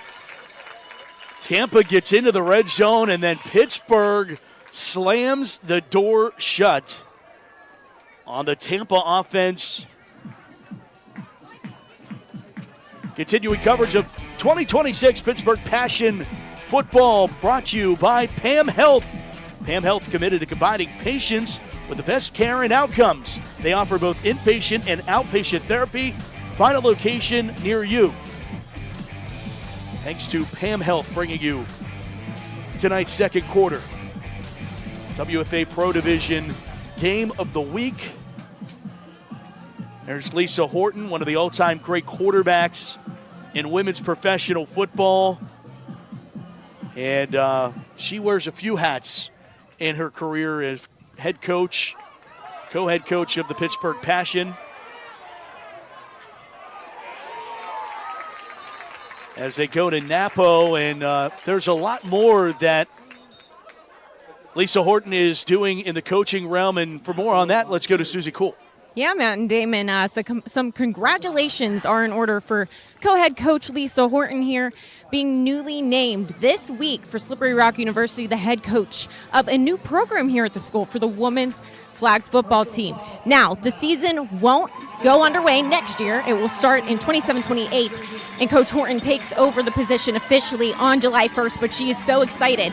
She said she already has 15 recruits, but that's not all Coach Horton does here at Slippery Rock University, also a part of the men's football coaching staff as well, so a lot of hats worn there for Coach Horton, but let's give her a congratulations. Matt? Yes, Susie, a member of the Slippery Rock University football team's coaching staff, coaches tight ends for the university, as Napo gets ahead of steam after Pittsburgh picked up the first down on the last play. Back-to-back Pittsburgh Passion first downs, and the offense coming back to life here. Yeah, after that wonderful hit by Susie Cole, there was a face mask on the play, so it was a 15 yards for the Passion, and now they're going with that hurry-up offense we saw so much last week against Cincinnati. Chavez over the middle, got a receiver, caught to Bethany Meyer, and Meyer holds it into the 37-yard line. It's a Pittsburgh Passion first down. Meyer comes into the season right now leading the team with 153 yards, 7 receptions, and she's that deep threat, averaging 20 yards a catch right now. And that was 22 on the pass and catch, and Tampa has seen enough of 3 straight Pittsburgh Passion first downs, and Lori Johnson, the head coach of Tampa, has called a timeout as we take another look at that aerial view of the catch by Meyer. And you see they've been trying to dial up a couple of those plays, and it just has not been working. But right there, really nice pitch and catch right there on the skinny post. And again, Meyer leading the team this year with receiving yards and has 3 touchdowns already this year. And Matt, as soon as Inferno finally saw that no huddle that the Passion loved to run so much last week, it gave Cincinnati a lot of fits. They said, all right, we got to take a timeout and kind of readdress how we're going to try to defend the Passion, because they didn't see that no huddle the first couple drives either. No, it definitely got Tampa out of sorts. And the, what makes Pittsburgh's offense so good, Damon, is the fact that they're able to be pick your poison. Chavez is able to step into the pocket and throw a ball over the middle of the field as much as she is able to run it herself or hand it off. So it really is nice. And when you get into a rhythm like this, it bodes well for the Passion offense that has racked it up offensively this year. Yeah, and I think with 7:44, you probably got a chance to have the ball twice in this half before it's all said and done with. So right now, I think you can still run the ball with Napo as much as you would like. And then Chavez, we haven't seen her take one herself, but right now they're going to line up an I form. You might see that stretch run to the left side with Napo here. There it is. Napo going to try to push it to the left side, get stacked up. Napo the ball carrier. Gain of 3 on first down. If you're just dialing it in, 56-14, a Pittsburgh dominating win in Tampa to open up the 2026 season. And, sometimes with how short the season is, you remember tendencies and things like that going back to the film of just a month ago. 3rd and 7 here. Napo to the left and now to the right of Chavez. Chavez looks and overshoots Meister, incomplete. Another thing to note too, Matt, in any sport, week 1, you never know what you're going to get, and there's a lot you can learn from week 1. So again, Inferno playing really good defenses, and now we have a 4th and 7, and it seems like the Passion are at least going to debate on going for this, just like the last drive, and they are going to go for this. Chavez is going to stay on the field.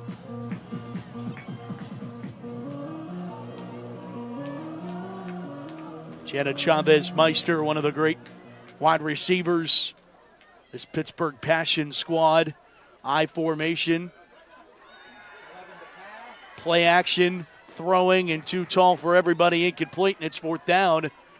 And Chavez had pressure barreling down on her and might have caused that ball to sail high. Oh, I was 1 down ahead. I thought it was 4th down. Then now we're at 4th down. Sorry, I got mixed up, but now we're going to see if we're going to stay on the field here for the Passion, it looks like. And right there, it looked like Chavez really wanted to go and scramble, but really good job outside contain there from the Inferno. 4th down and 7.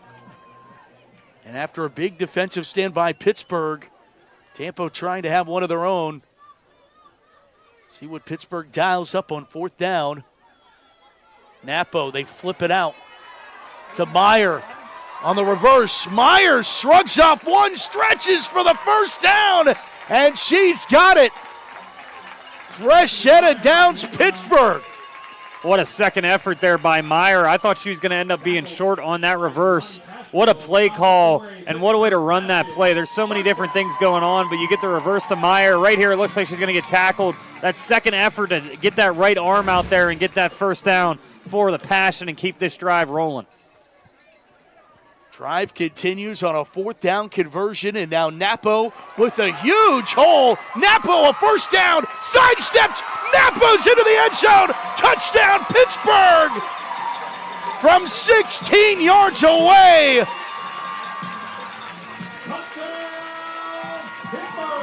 A Passion, a point away. See the run right here by Napo, making something out of nothing. You're already going to get 8 or 9 yards, but then you make 2 defenders miss right there with the sidestep. Gets to the outside. Nobody's going to catch up to her. There's a reason, Matt, why she's already over 500 yards for the season and one of the best running backs in the WFA.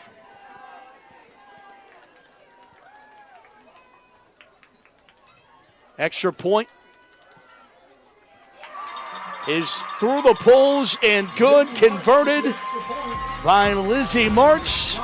And we have a tie football game. Tampa Bay and Pittsburgh square on the AWSN and Sportsnet Pittsburgh.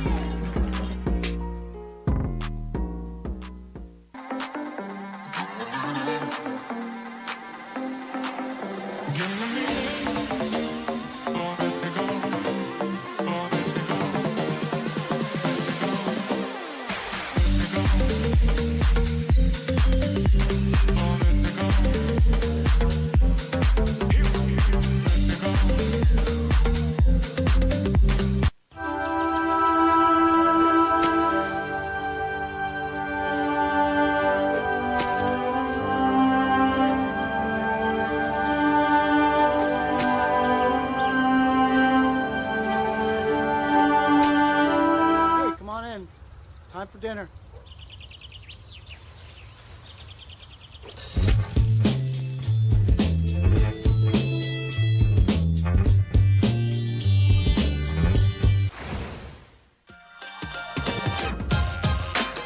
Pittsburgh Passion's 8-play, 80-yard drive.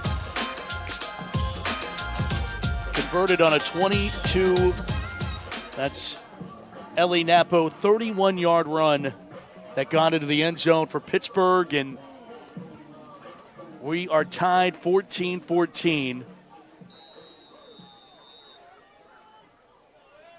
What a response by the Passion, and now same thing. Special teams here, if you can get a nice kickoff, can pin the Inferno back.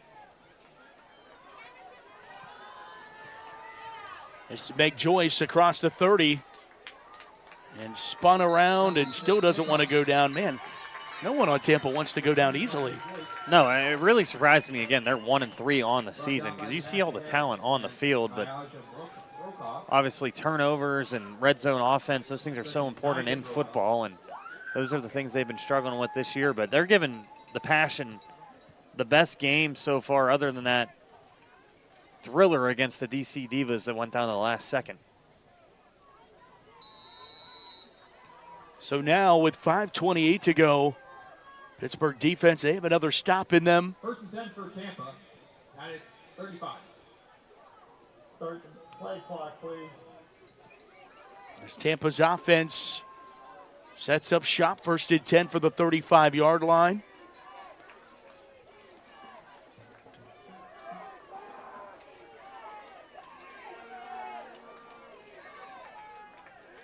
And it's Roberts picking up 3 on 1st down. Roberts, the ball carrier, tackled by DeChico. Cash on the tackle. Official timeout injury. And there is an injured Inferno player down.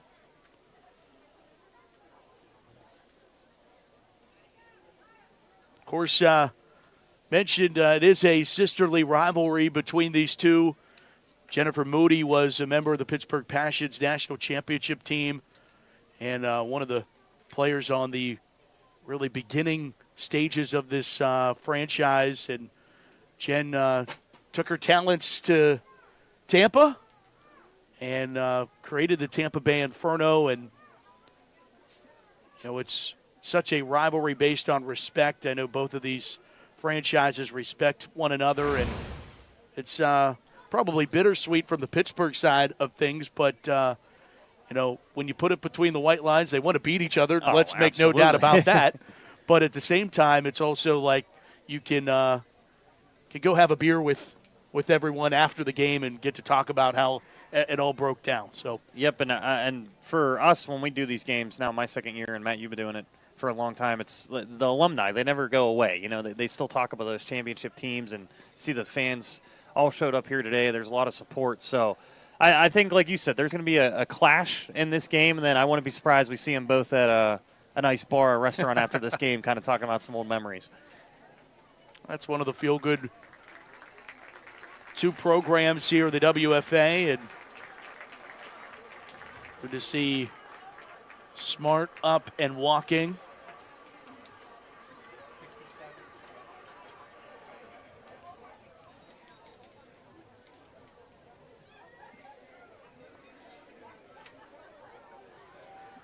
That's second down coming up here. I was going to say that's an injury you don't want to see because the offensive line has been playing so well for the Inferno in this game, and seems like a huge drive here again. We every drive we say it's a huge drive, I feel like. But seriously, the Tampa, now that it's tied up, they were playing with so much momentum. But now if the Passion can force another punt and they can score before half, the Inferno are going to – what do we got to do to keep the lead in this game? Back to pass, throwing over to the far side and making the catch, but making the catch behind the line of scrimmage. And another Inferno as Akaya Taylor is now down. And we'll step aside as they tend to her. We'll be back tied at 14.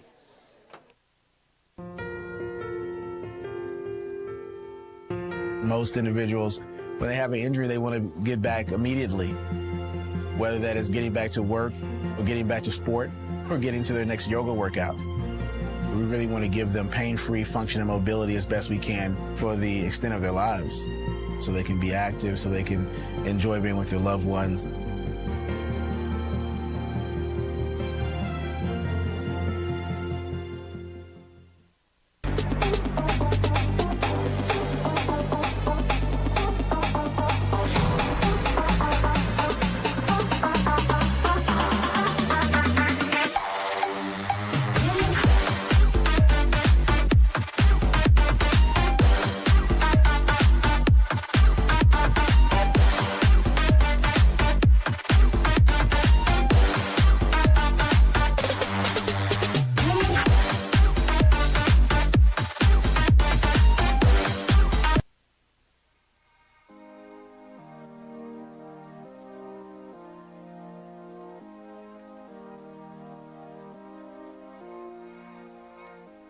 Supportive.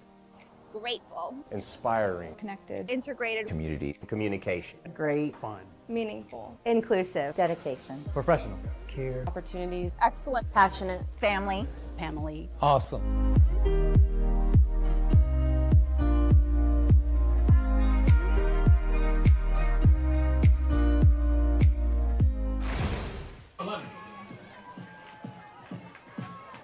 Good to see that Taylor is working out an injury on the sideline now. But Tampa has to focus up because it's 3rd down and 11. Back to pass is Law. Has time. Now rolls to her left. Here comes some pressure. She's chased from behind, and she will escape again and get the first down as she goes out of bounds. And again, Taylor Law with nothing available, what seems like, and she's able to run around and make something happen, and it picks up a first down. Yeah, you see the pass rush. It's all going to the inside there. Good blocking on the outside. And then when it's one-on-one on the outside with Law, she's going to make at least one woman miss, and right there she gets a huge first down for the Inferno. And if I'm the Passion at this point, I might be calling QB spies on 3rd and long because Law was making a lot of things happen with her feet early in this game.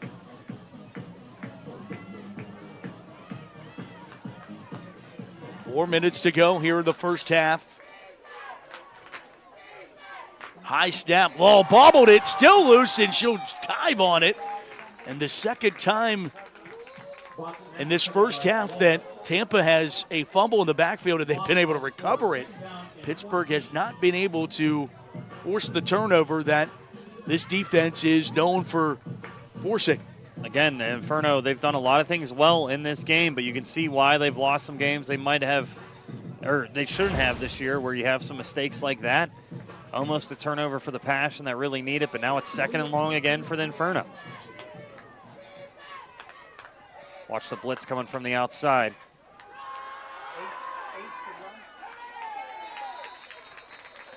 Give it off. That's Taya Holmes. Brought down by Duffy. And Duffy on the stop for just now a 3rd down and 11. So picked up some of that lost yardage. Jay Rutland also part of this Tampa running attack. Let's pick your poison. You got Roberts. Taylor's back out there already. Good to see Taylor back out there because she's that 3rd down back that can catch the ball at the backfield for the Inferno as well. Roberts the fullback. Taylor the tailback, dotting the I here. She'll get the call off the right side. Pitch left, lowers his shoulder, and will only get 3 to the 49 into Pittsburgh territory, where it will be 4th down. It looks like they're going to let this run down and then punt after the 2-minute warning.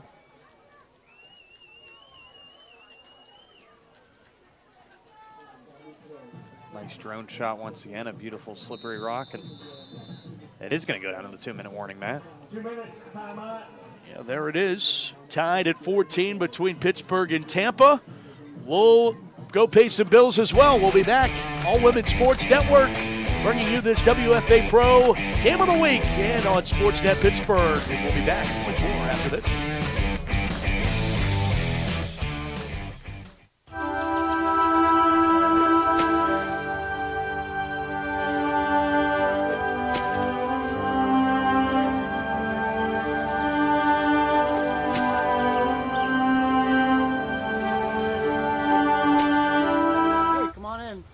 Time for dinner.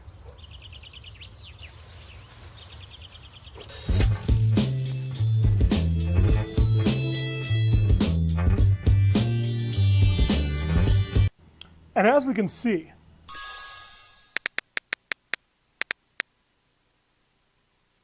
the future of technology is with us.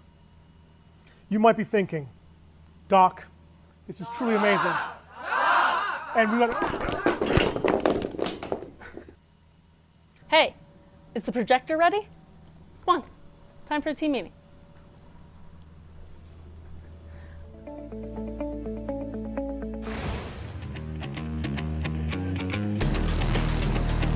Fourth down and 8 with 2 minutes to play here in the first half. Back at Slippery Rock University alongside David McDermott. Matt Fargo here with you. Susie Cools down on the sidelines. This one's been a good one. Pittsburgh going to get the football back with 2 minutes as Nicholson goes back in punt formation. Not the greatest punt. Going to take a couple bounces. Picked up on the bounce by Harris, who makes a stop and go move, and across the 35-yard line, Pittsburgh takes over with 1:50. Let's check back downstairs with Susie.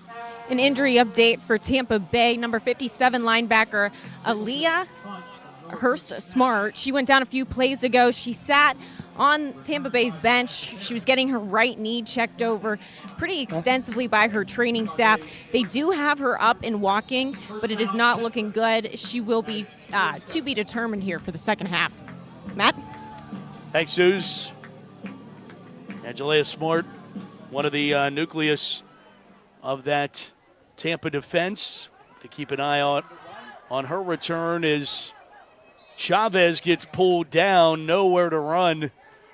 And ever since Chavez took off on that second play from scrimmage, Tampa has corralled her as Johnny Castro does the honors this time. And Castro, that was a really nice tackle because if she doesn't tackle Chavez, she's getting at least 10 yards. And then a little chippiness after the whistle there. Both teams getting in each other's face.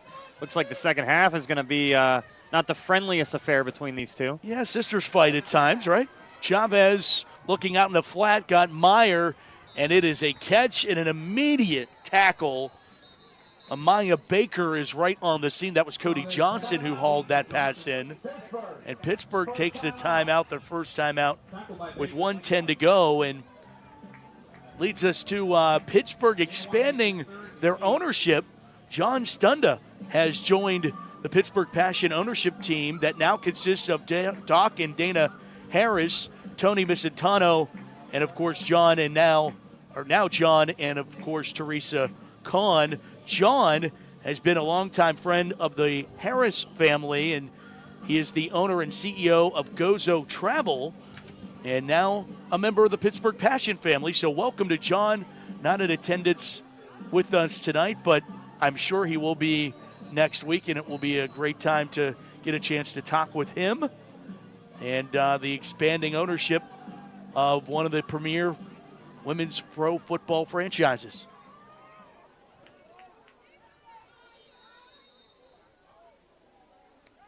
Third down and 8. Chavez steps up, throws over the middle, and had a receiver. Just could not make the connection with Chavez Meister. And it will be fourth down with 1:06 to play here in the first half. And what's so important, now the clock stops and you save a timeout if you're the Inferno. See that pass again, really nice placement on it, just a little bit too inside for Meister. And now the Inferno, if they want to, you got 2 of your timeouts, and you can run your own hurry-up offense and try to get this lead.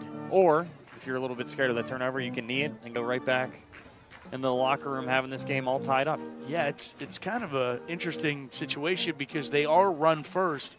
But those runs can end up being big-time splash plays pretty quickly, too. So you see it in the NFL and college all the time in WFA. It might be that first carry we see. If you get 7-8 yards, then you're like, okay, let's go. But if it's a 2-yard loss, you go, okay, we're just going to take this into half. There's Cody Johnson to punt it away. Had that great punt. This is going to go tipped. Received now by Baker.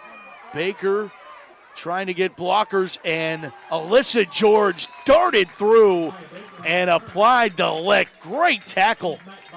27 in your Pittsburgh Passion program. Big-time special teams play there. Circle that one.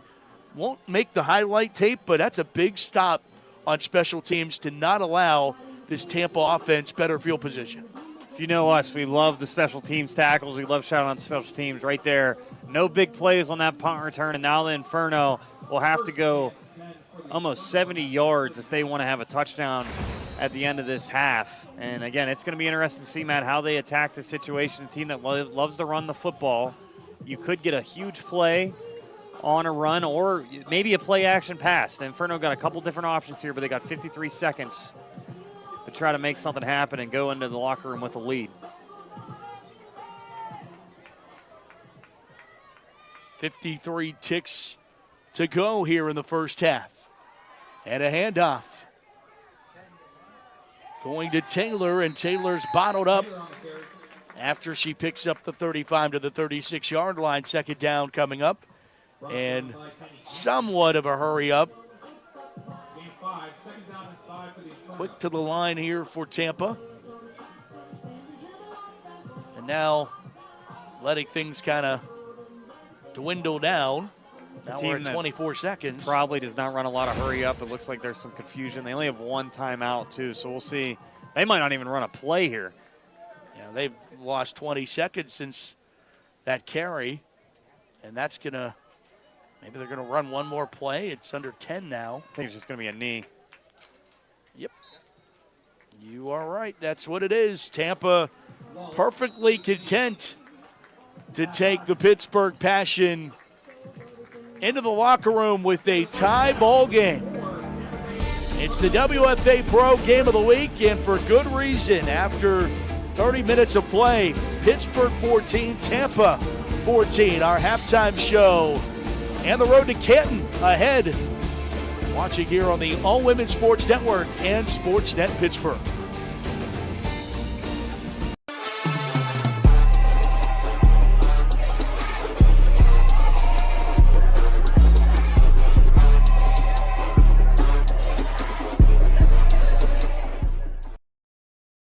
This group right here, all around, is football. We're all football players. Y'all are football players, okay?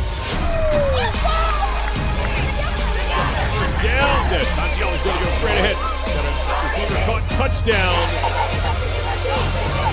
They're back by him. What a catch. Houdini acts for sideline. She breaks another tackle. There's now one for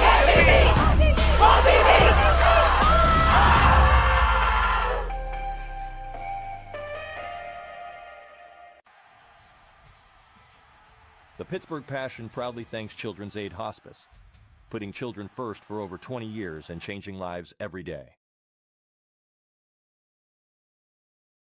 You know the moments, the feeling in your feet, the rhythm of ambition, that extra, that aha, that sight.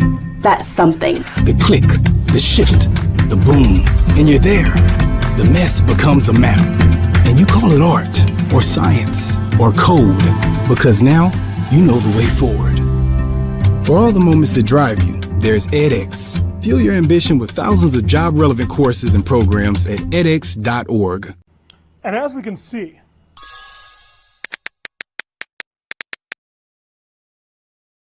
the future of technology is with us. You might be thinking, Doc, this is truly amazing.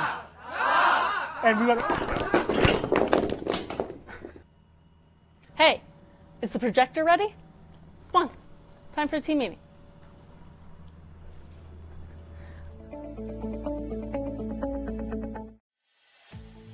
A special thank you to UPMC Sports Medicine, the official sports medicine provider of the Pittsburgh Passion.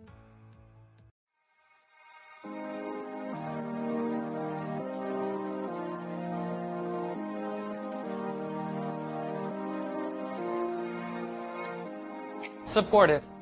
Grateful. Inspiring. Connected. Integrated. Community. Communication. Great. Fun. Meaningful. Inclusive. Dedication. Professional. Care. Opportunities. Excellent. Passionate. Family. Family. Awesome.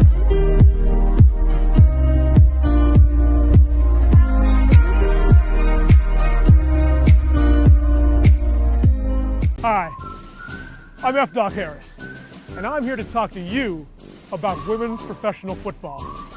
I've played a lot of video games, and I've watched a lot of football on TV. I can tell you right now, I know what real football looks like. Oh, hey, Doc. Thank you. Good luck this season.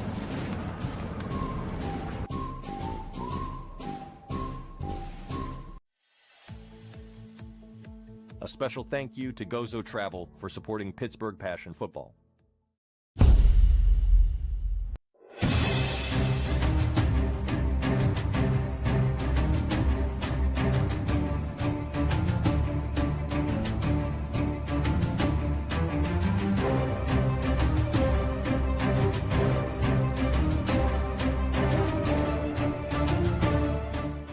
Welcome to the Road to Canton Halftime Show. I'm Brian Sweeney, the voice of the Women's Football Alliance Pro Division National Championship game. With me, as always, is Alex Weston. And Alex, how the teams play in these final 3 weeks will dictate if they're on the road or at home on their own roads to Canton. The playoff structure this year will look like this. Over in the American Conference, we have the Central Region and the Western Region. The winner of those two regions will take the number 3 and the number 4 teams, depending upon how they're placed. Over on the national side, the number 1 and 2 teams will each advance to the playoffs, with the number 8 team visiting the number 4 team and the number 7 team visiting the number 2 team. Well, it's complicated in structure, but at the end of the day, teams that win their ball games are going to be the teams that advance in the postseason. This is a game and a situation where you have to control home field advantage, because not only is it you get to play at home over the course of the playoffs, you don't have to travel. You don't have to spend time in a hotel. You don't have to worry about coordinating all the logistics that go into playing a road football game. And more importantly, you control how things go on your home turf. Home field advantage is huge. In the WFA, perhaps more so than anything, securing that home field advantage not just in the first round, but also in the second. There were only 3 games in the Pro Division last weekend, and each one lit up the scoreboard with offensive power. The Pittsburgh Passion finished the road portion of their schedule with a perfect 3-0 as they traveled to play the Cincinnati Cougars. Marcelina Chavez played some of her best ball this season as she led her team down the field at will, putting up points both on the ground and in the air. Final score 42-0. After being shut out for the first time since opening the weekend in 2023, the Cougars are on a bye next week before finishing the regular season on June 13th with a rematch against these same Passion.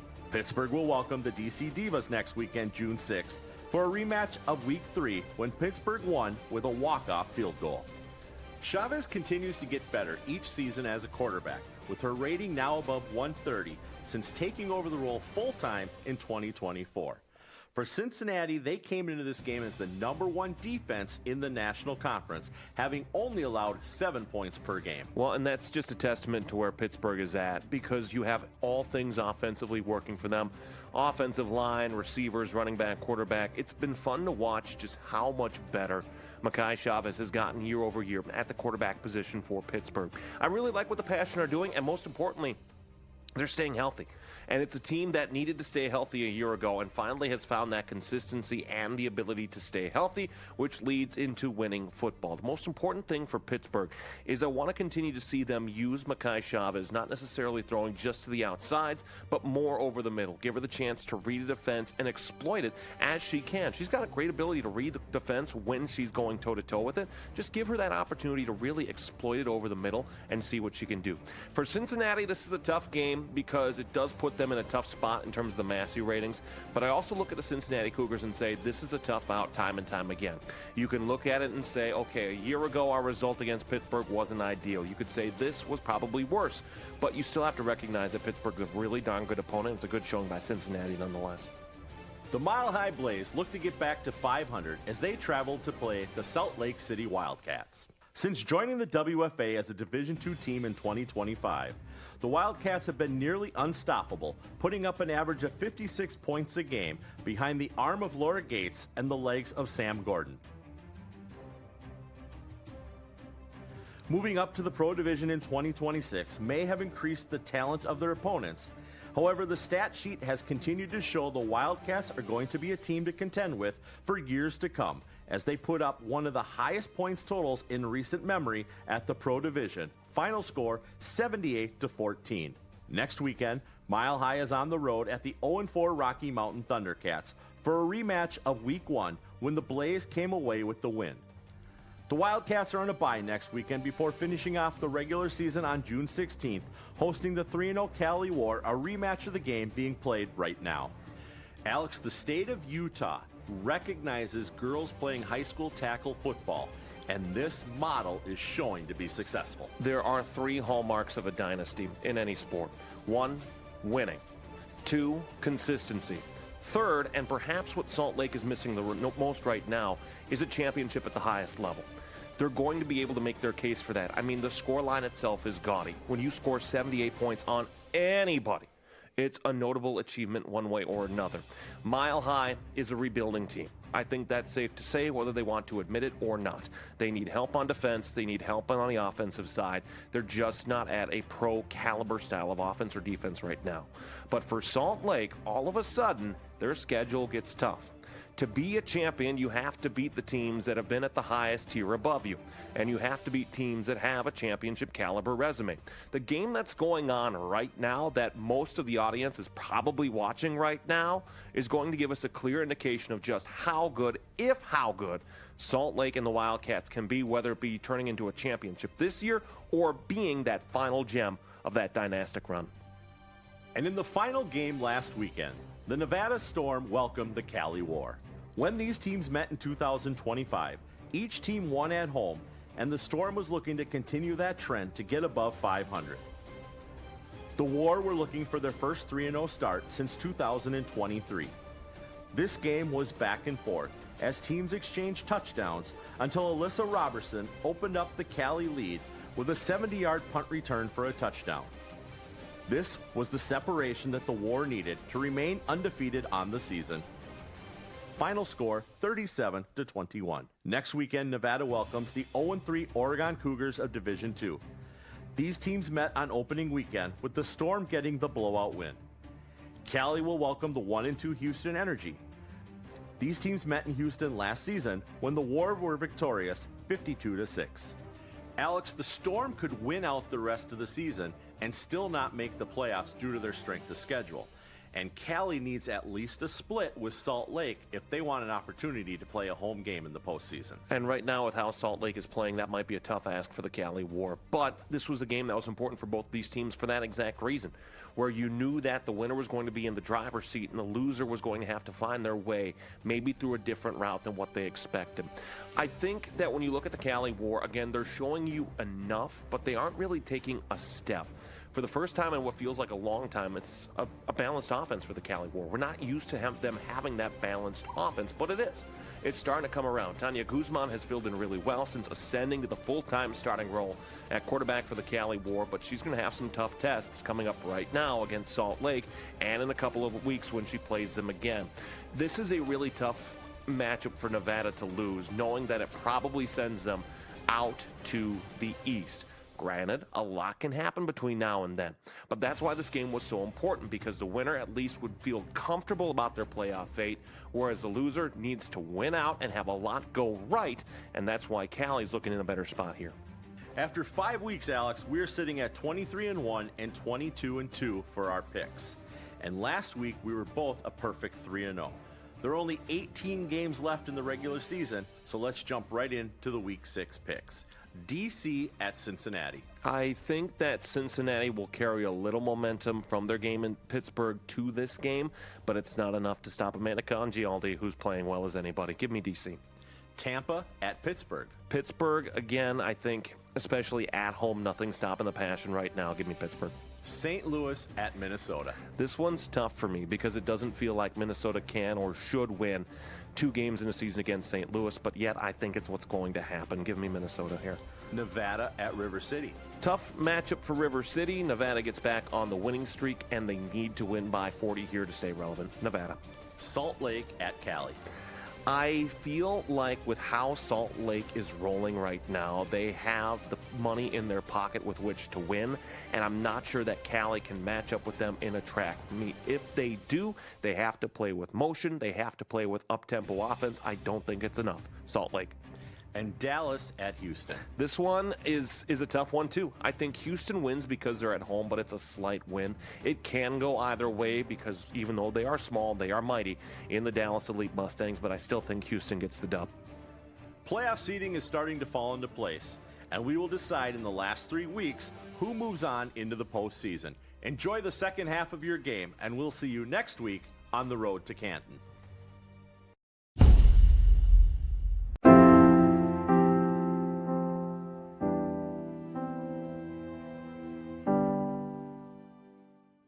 If your basement walls are peeling, that is not appealing. So this is water damage, yes, man? Sir. That's water damage. How many people right now have compromise in their basement brought on by water? Oh, the majority. I mean, water is the enemy of a home. Right. But it's better to have it assessed to give you that ease of mind. Sure. Inspections are free. Might as well just give us a call to help. Baker's Waterproofing is now Groundworks. Schedule a free inspection.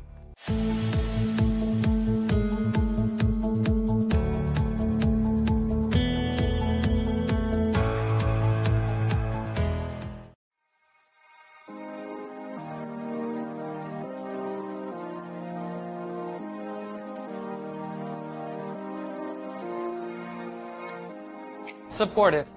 Grateful. Inspiring. Connected. Integrated. Community. Communication. Great. Fun. Meaningful. Inclusive. Dedication. Professional. Care. Opportunities. Excellent. Passionate. Family. Family. Awesome.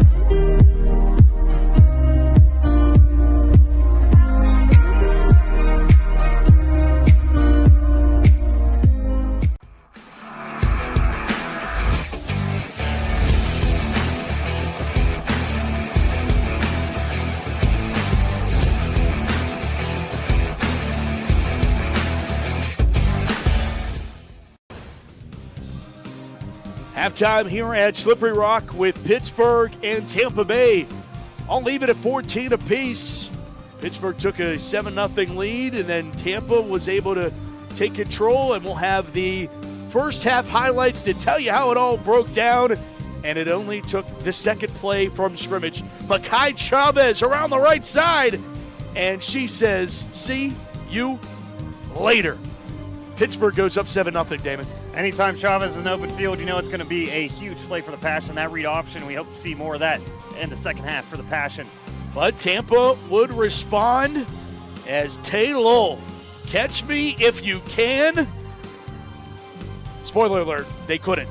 And she gets into the end zone to give Pittsburgh and Tampa an even 7-7 ball game.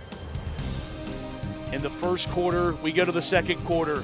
And then they go to the bell cow as Tia Holmes punches it in. Short field to work with for Tampa on that drive. And they take a 14-7 advantage. But Pittsburgh has a great series. And give it to Ellie Napo.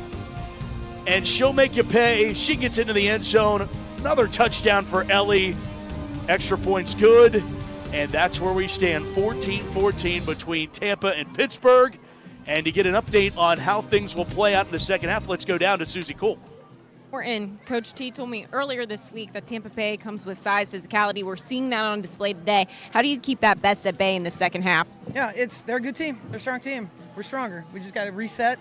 We left some points out there, and we left some stuff defensively. So it's that type of game. So I said in the locker room, like, it's what champions are made of. This is right now. This is where we step up, play our ball, play our tempo, and really make it a great half. Thanks, Coach. Matt?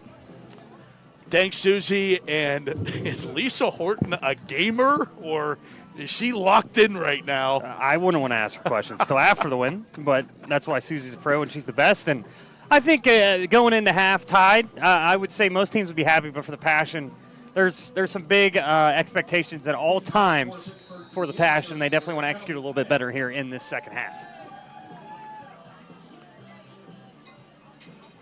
Great first half of football, and we get ready for our WFA Pro Game of the Week. Second half, strap in.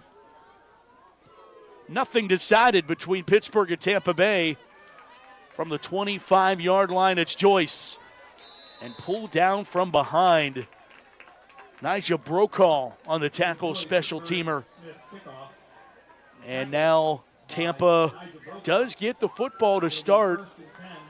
And that means this Pittsburgh defense, which has locked it down, they have, I think that was a great way of saying it from Lisa Horton, they left some things out there defensively, but they made the adjustments, and that's what this game's all about. And Pittsburgh needs to continue to build off of that. Yeah, and maybe they just did not expect Wall to take the ball herself so much in that first half, and there were some mistakes by the Passion, but when they needed a big stop, they got the big stops. Now I think in the second half, if you can shut down that run game and maybe cause a turnover or two, you're going to be able to win this game. Shotgun formation. Roberts the call on first down. T. Roberts to the 41-yard line. And she's working herself back into that feature role, coming back from injury we mentioned. And I mean, when she's fully healthy, there's not many running backs in the league that are going to cause many broken tackles, as T. Roberts will throughout the year. And you see Taylor back there as well, who's been that nice change of pace back for Tampa Bay. And the ball's loose again and again. Tampa recovers their own fumble. There is another one. As Taylor jumps on it. If there's any bad things when you got 4 or 5 running backs, everybody takes the ball just a little bit differently on handoffs right there. It looked like Taylor was already looking upfield before she got that handoff. And like you said, they've been very lucky, though. There's been many times that the Passion could have their first turnover. It hasn't happened yet, but a big 3rd and long stop here, and the Passion can get the football early in this third quarter. They'll take that, too. 3rd down and 6 for Tampa. Lull from the shotgun. Design run play. Will look for her right. She will be decked. Pittsburgh reads it beautifully. Kenny Hampton comes up to make the stop for Pittsburgh, and it's 4th down. Punt team's coming out, and really nice tackle by Hampton. We've seen how hard it is to get Tay Hall down one-on-one here today, but a really nice tackle in the open field, and exactly what the Passion needed coming out of halftime. You keep Law in the pocket as long as you can. When she decides to run, get 1 or 2 Passion players right on her right there. Again, really good tackle, and now a punt for the Inferno.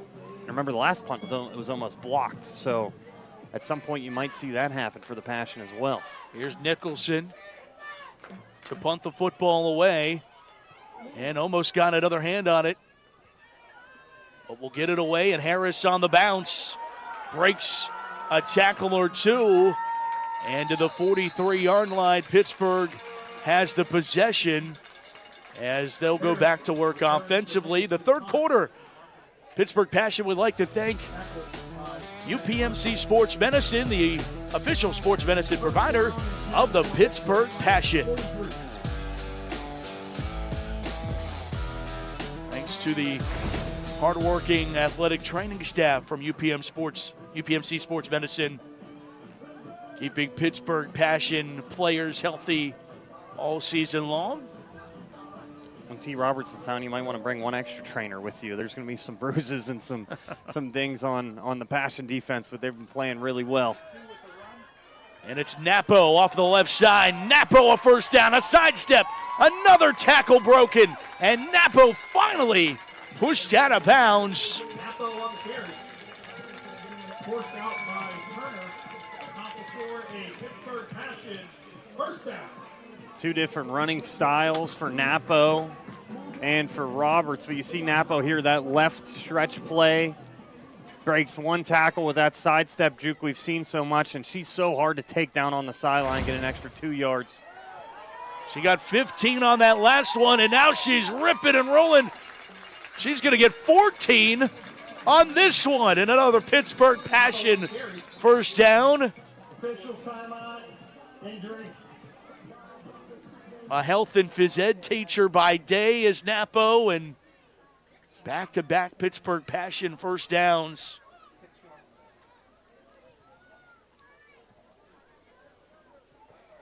Here's the run again, Matt. Again, just that stretch run. They've been running so well right and left, and then downhill running again by Napo. She's so quick, but she makes you pay when you try to tackle her as well. Nice stiff arm there, and we have an injured Tampa Bay player back on the field. And we'll step aside as they tend to the injured player from Tampa, and we'll be back with more.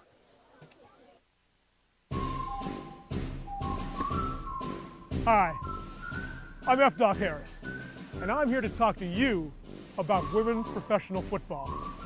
I've played a lot of video games, and I've watched a lot of football on TV, so that makes me an expert. I can tell you right now, I know what real football looks like. Oh, hey, Doc. Thank you. Good luck this season.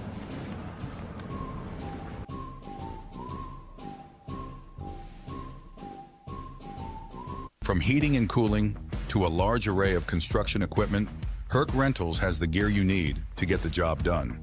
Herc Rentals is already a staple in several communities across the United States and Canada and have been serving our customers' needs since 1965.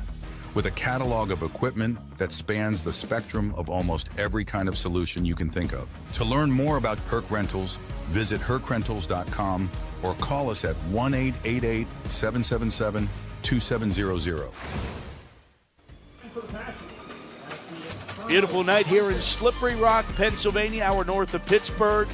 64 degrees and sunny. It was a great day. Maybe you spent the day at the pool. Damon's the only one cold. Unbelievable. I'm going to call it out on the air for me being a little chilly. Sarah Paladin gets the carry off the left side. Paladin a first down and knocked out of bounds. Passion have made it 3 in a row for fresh sets of downs, taking chunks off of this Tampa defense. Paladin doing a good job being that second running back for the Passion when Napo just needs a quick breather, averaging 6.7 yards a carry and already has a long run of 27 this year, of a woman that would be a starting running back, I think, on a lot of teams. But for the Passion, she's that second running back, and that's very valuable on this team as we have a Passion player shaken up on the field now. I believe that's Emily Tunney. I think you are correct, Matt. We'll see how serious the injury is. Substitution on the defense is going to be declined. Result of the play will be a first down. Also, you hear there was an illegal substitution, but that will be declined by the Passion when we get back to play. Well, the Pittsburgh Passion had several players retire from last season, and 3 of them have joined the staff as coaches. Longtime captain and All-American defensive general Kim Zubovic, of course, the general manager of the Pittsburgh Passion. She is now on the defensive line as the coach. Obviously, one of the all-time greats in Kim. The Passion defense also had Chris Garua, who's now coaching the linebackers. And All-American running back Devin Peace is also joining with the coaching staff. Other retired players from the Pittsburgh Passion that are on the staff, former NFL coach Angela Baker, who coached the New York Giants most recently, Brandy Polinick, Lindsey Bauman are also on the coaching staff. Awesome to see ladies that played this game that don't want to leave after their playing days are over and stay with the Passion. We talked about the alumni. They always stick around here for the Passion, and it is historic history. Here's Chavez. Chavez keeps. Chavez scores. Pittsburgh's back in front. Marcelina Chavez. Anytime you're in the red zone, you know she wants to call her own number. Had to hurry up and get that statement out. I knew Chavez was going to keep that football on that read option. She reads the linebacker so well. You'll see it here on this replay. She can give it up, but right away she knows she's going to take it right inside, and then after she gets an open field, you're not going to be able to catch her. Didn't even need to use her signature stiff arm right there. Easy touchdown and great drive by the Passion. They answer in this third quarter. 14-yard score. Second touchdown of the night for Marcelina. And the extra point is good by Lizzie Martz, who's been a huge contribution to this Pittsburgh Passion squad and the defense. Pittsburgh back in front, 21-14 over Tampa Bay here in the third quarter of our WFA Pro Game of the Week.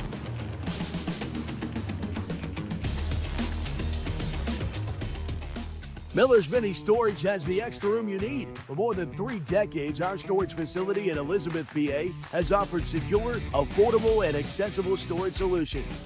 Miller's Mini Storage has you covered. Simply bring a lock and key and keep your items safe at our location. New insulated units are available with dawn to dusk access. Storing with us is easy and convenient. Visit millersministorage.com today and reserve your space. Miller's Mini Storage, your space, your way. And as we can see,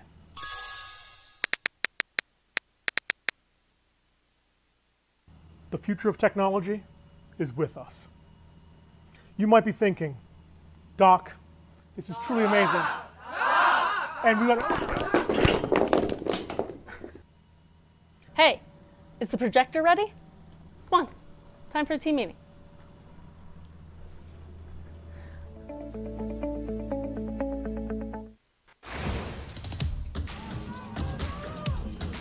(21-14) Pittsburgh caps off the drive on a 14-yard run by Makai Chavez. The drive 4 plays, 57 yards. 21-14, Pittsburgh in front, and that took a weird bounce forward, but one of the upbacks for Tampa able to field that cleanly. That was Taylor, so no surprise there. She was able to handle the football. Brought down by Grace Gaza. And now Tampa put in a situation needing to respond, Damon. Pittsburgh was in this situation when they went down 14-7, and Tampa actually had a chance to take a 2-touchdown advantage, and Pittsburgh Passion defense had the answer, and now Tampa is going to try to return the favor, try to get things back to even. Yeah, Tampa was full control of this game in the first half, and then the Passion got a couple big stops to have it tied up at half. And now Tampa, we know they love to run the football. They've passed well when they had to, and then Lowell's made a lot of plays out of nothing. We'll see if they can do the same thing here in this second half, but this drive is very important. It's Taylor around the right side. Flag is down, and haven't had too many of the yellow laundries out there tonight, but this one is going to come back on Tampa. Yeah, hold on the right side there. You got to just let the defender go at that point. If anything, it's going to be a 1 yard, 2 yard loss. Now it's a 10-yard loss for Tampa Bay.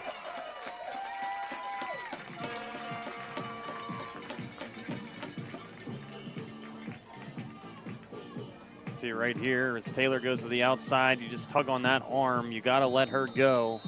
That was some good pressure there by Lizzie Martz on the outside. First down and 20 for Tampa Bay. It's now 1st and 20, Matt, for a team that loves to run the football. You do not like being in this situation, and that's the drives that have stalled for Tampa. It's either the penalties or the fumbles by Tampa Bay. There's a great shot there. Top of the stands. Fans on looking of this 1st and 20 as Lowell keeps not much available. Pittsburgh on the scene quickly. Caitlin Niedermeyer and Alyssa George. Got to think at halftime there was a lot of talk on how do we not let her get out of the pocket and make plays happen. Oh, and look, there's Lowell. Little gimpy coming off on the sideline. New quarterback in for Tampa.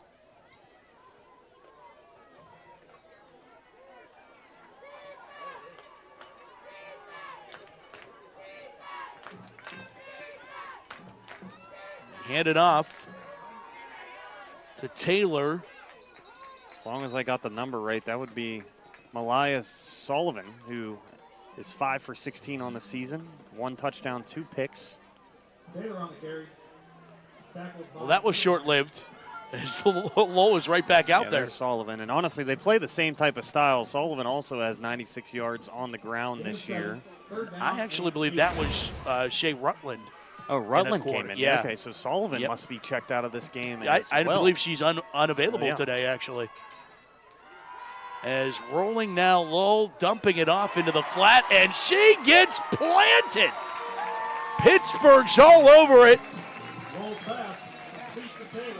Lizzie Martz just talking about her and what she's been able to do on special teams, and then she shows what she can do on the defensive side of things.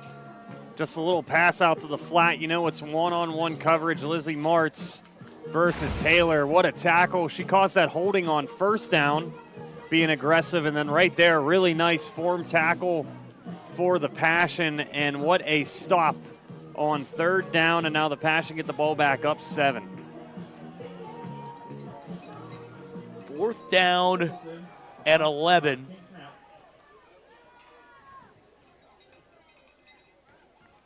Punt unit is out. Nicholson to boot it away. And a muffed punt. Pittsburgh has to dive on it. They didn't. Tampa does. They think they have the football. And now the scrum underneath. Damon, you were just talking about what happens in these things. Tampa says they have the football, and they do.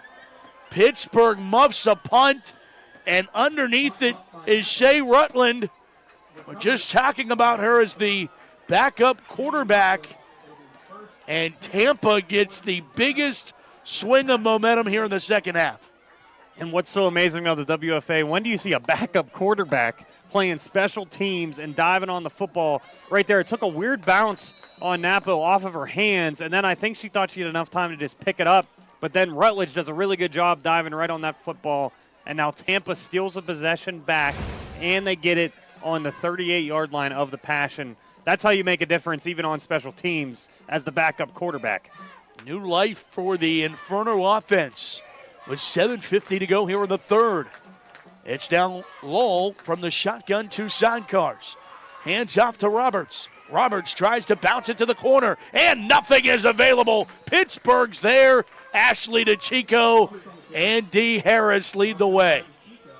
We're so used to D. Harris making huge plays, intercepting the football. In a game like this, she has to be more physical and come up and play safety, make a lot of tackles, and she's done so far in this game, showing you she can do a little bit of everything for this defense, for the Passion. Again, Roberts is going to make 1 to 2 women always miss, but you just got to try to get a hold of her knees or her ankles and get her on the ground right there. Good job by D. Harris. And Denasha Harris has been one of the electrifying players. We called her punt return touchdown last year, pick 6. She can do it all. Only a 2-yard pickup. 2nd down and 8. Back to pass. Lull steps to her right. Avoids pressure, takes off and runs with it. Lowers her shoulder, has the first down. As she gets past Martz, and DeChico finally pulls her down, but not before Tampa moves the sticks again. Well, this is a compliment. If there's ever a time you think you should just maybe play running back, she is so amazing as soon as she says, I'm just going to run it myself. Looking downfield the whole entire time, exactly what you're supposed to do a quarterback. Finally realizes, okay, nobody's open. Dodges Niedermeyer there, a couple other defenders, and gets another first down. She's one of the reasons they're still in this ball game. Her legs this first half and now second half has really been working for Tampa Bay. I wonder who her favorite quarterback to emulate or appreciates the game is, because she has a lot of them in there in those dual threat abilities. Tia Holmes on the carry, not much available. I mean, I think she can even learn a lot watching film on Chavez, to be honest with you. There's a lot of similarities there. And then, to me, what's so impressive is, again, that passing game. It's been slow. You're trying to find Joyce, get her in the game, but she's always looking downfield to make a play, and then she goes, okay, I'm going to have to make a play myself. So she's looking for those big plays. Hopefully 1 or 2 develop here for Tampa Bay. Passion obviously do not want that to happen, but a bonus drive here for Tampa Bay and can tie this game back up. 2nd down, 5. They give her 5 on that carry. So you got Rutland to the left there with the neon shoes, and she gets the carry. Makes one miss, has the first down, and George and Harris on the tackle. But Tampa trots closer and gets another first down to the 15-yard line. So they have Rutland as a backup running back, but we saw her take a snap at quarterback, a gunner on special teams, more of a utility knife here for the Inferno. And Matt, this is exactly what the Inferno want. You're taking a lot of time off the clock for Chavez and the explosive offense to be off the field, and you're driving very slowly, about to be in the red zone once again, or you are in the red zone once again here at the 15-yard line. Lowell fakes the pitch, gives to Holmes. She loses the ball, and Pittsburgh says they have the football. Ashley DeChico came up with the football. Pittsburgh turns around and takes it right back. DeChico comes up with the play, and Pittsburgh gets the turnover. We'll see right here. It just looks like a really nice run play for the Inferno, but you got to take care of that football all the way through. It starts getting loose on the way down. She was not down yet.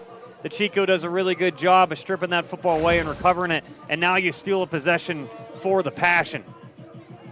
4:09, and how about, this Pittsburgh Passion team so much throughout the years. They pick each other up. Napo with a uncharacteristic mistake on the muff punt. Your defense bails you out, gets the ball back for you. Absolutely. That's what championship teams do. There's going to be times you're going to be able to make up for your teammate. And now Napo gets another chance on offense. And for the Passion, if you can get a 90-yard drive here, that could be the nail in the coffin against this Inferno team. Timeout. Tampa Bay. Tampa takes a timeout. That's an even interesting call here with 4:09 to go in the third. Pittsburgh leads by 7. You'd think Tampa would want to keep timeouts in their pocket, but something they did not like, getting the defense out there in the change of possession. Yeah, and I think those timeouts, again, you're saving for those fourth quarter drives. Also, the the no-huddle offense by the Passion can really tire you out, so you might call one there. But to call one out on the first play before the first play of the drive had to be something alignment-wise they did not like and thought they could get beat deep somewhere. So the Inferno take their first timeout. And, Matt, we're going to look at this fumble one more time. Again, it looked like on her way down, the ball just started coming out a little bit. Oh, right there. It was the strip. But I think, was that D. Harris? I'm trying to look at the number there. Yeah, that was D. Harris. We talked about how she can always make different plays. Right there, she gets the strip fumble for the Passion, as I thought maybe it was just coming out of her hands on the way down. But no, that was a strip by D. Harris. What a play. Again, she always has a nose for the football. If it's an interception, is it a punt return? Right there, a nice strip tackle for D. Harris. And it's a big-time moment. Check on other WFA Pro scores. DC Divas just went up 22-7 over Cincinnati. That game played in Cincinnati.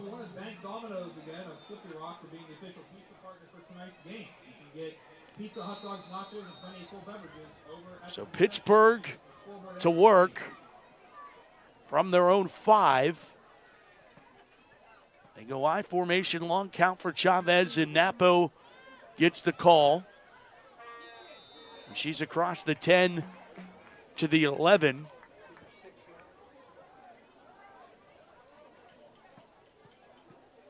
Ellison Napo, steady dose of 22 for Pittsburgh in the running department tonight. Gain of 5, second down 5. Second down 4. Rolling is Chavez. Flag is down, and coming back to make the catch is Meyer. But we're going to check the flag. I don't think it's a good news for Pittsburgh. Usually on those bootlegs, you could get a holding call from your guard or tackle there. I have a funny feeling that might be the call. Holding, offense, number 56. Half the distance for the Sometimes, Matt, I know what I'm talking about. 90% of the time, I do not. But holding calls, I'll take credit for that one. And it's unfortunate because you're going to have a first down there on a nice bootleg throw by Chavez. And then Meyer took a shot, and there were some extracurriculars after play again. Might be a new rivalry we're starting to see here between Tampa Bay and the Passion. We saw a little bit of some feistiness in the first quarter. And Tampa Bay, again, after that first score you saw in the first week, you thought this might be a blowout, but they've given Passion everything they got. Napo back with it off the left side. Napo picks it all up and gets a Pittsburgh first down. Meg Joyce chased her down, and there's another flag down. Such a clean game in the first half, and now we've had a couple fumbles, a couple penalties. Yeah, it had been very clean. See Lisa Horton and Teresa Kahn not happy with whatever this call is about to be. It might be holding again. Offense, number 89. That one was on one of the tight ends for the Passion. And those outside runs, that's the one thing that can happen that's pretty not ideal, was that one was Grace Dadza there on the hold. And now we'll see it right here. You got a left stretch run. And you see it right there at the end. I'm pretty sure you just grab onto that arm. I think it might have been 81 and not 89, though.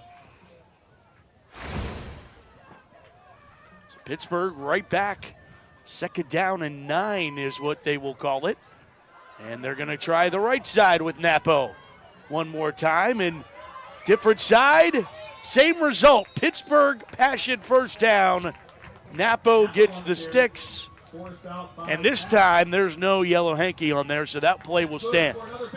And one thing I saw last week when they played Cincinnati, and Cincinnati's commentators even credited it's the wide receiver downfield blocking by the Passion. You'll see it right here. Angela Cardillo gets a pancake at the end of this one. Some Pittsburgh football right there. Really good downfield blocking by the tight ends and the wide receivers. Napo on the carry. Tackled by... So it looks like Napo's finally going to get a breather here in this offense. She said, okay, I need one or two.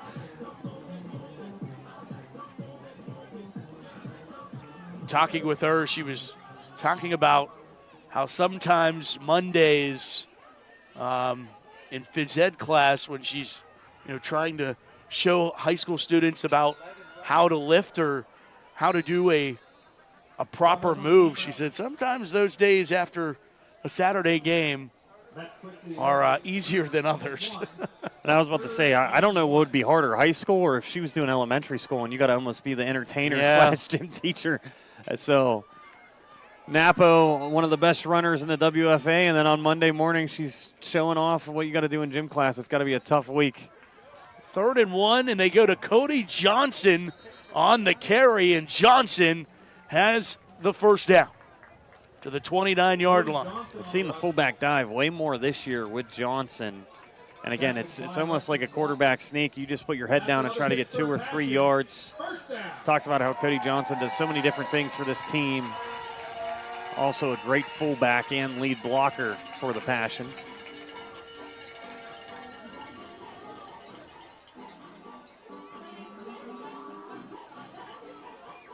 Great crown on hand. Broken out some of the sweatshirts. Damons has a parka on up here.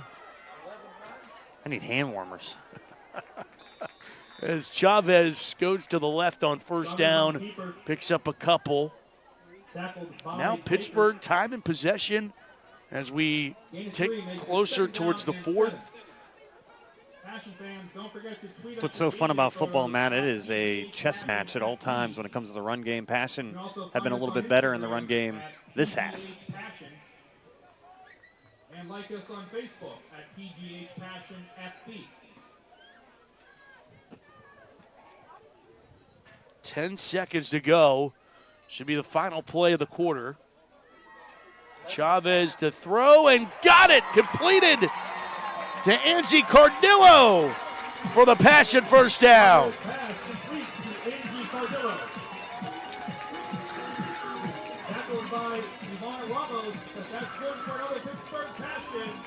See right here, to the Chavez 47. rolling out. Nice skinny post once again to Cardillo this time, and that's going to end our 3rd quarter, Matt, with a huge first down for the Pittsburgh Passion, driving into the 4th quarter with a touchdown lead. 20-yard pass and catch, and after 3, Pittsburgh 21, Tampa Bay 14. The 4th quarter of our game of the week when we come back on the AWSN and Sportsnet Pittsburgh. At Diesel Sports Complex, we don't just train athletes, we build game changers. Located in Cranberry Township, our mission is to develop athletes, empower families, and transform communities through elite coaching, innovative programs, and total player development. We proudly support female athletes and partner with the Pittsburgh Passion to inspire the next generation of strong, confident leaders in sports and in life. Whether it's private sessions, small groups, rep access, or full development memberships, we meet athletes where they are and guide them and their families through the journey. This isn't just a facility, it's a movement, and it starts with one visit, one session, one rep. Learn more at dieselsportscomplex.com, where we're better today than yesterday.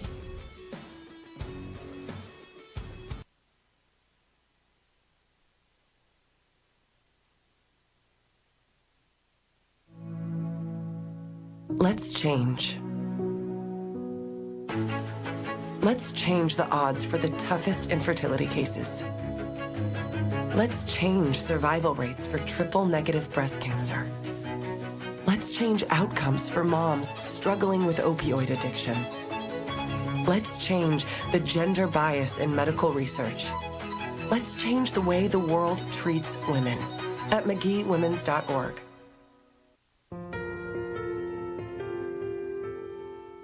Most individuals, when they have an injury, they want to get back immediately, whether that is getting back to work or getting back to sport or getting to their next yoga workout. We really want to give them pain-free function and mobility as best we can for the extent of their lives, so they can be active, so they can enjoy being with their loved ones.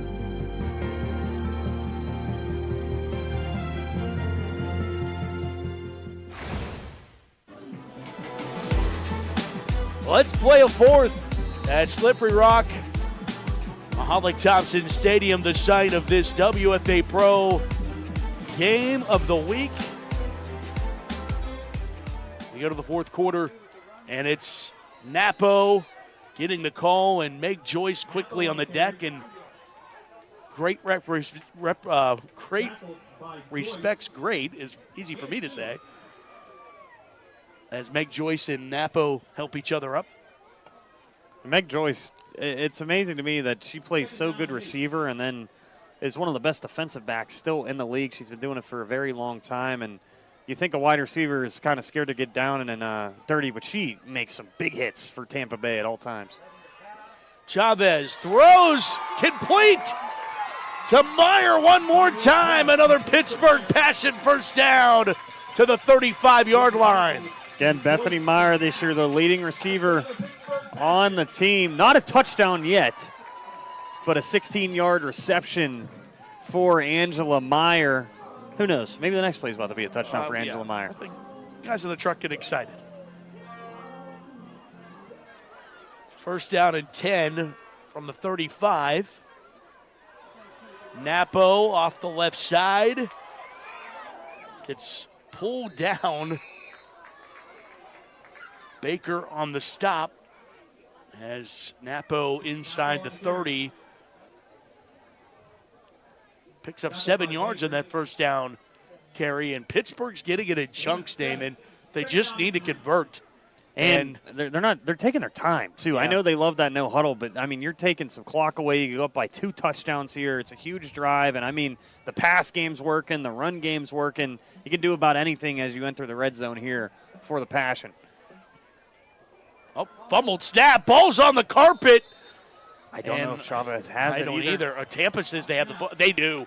Tampa has the football. Pittsburgh gets a turnover to stop a drive, and now Tampa gets a turnover to stunt a drive, and they get the football right back, trailing by just 7. This one far from over, as there's a Pittsburgh Passion player down. As it also looks like Roebuck, who was the center on that play, may have been injured as well. I just want to confirm the jersey number. But we talked about the pass game working, the run game working. What was the one thing that could stop that drive? A turnover and a couple mistakes you just aren't used to seeing from the Passion happen with the Napo fumble on the punt return and now a fumbled snap by Chavez and Roebuck here, and you hope she's okay, as it looks like she got landed on when everybody was fighting for that fumble. And as she is getting helped up, good to see on her own there.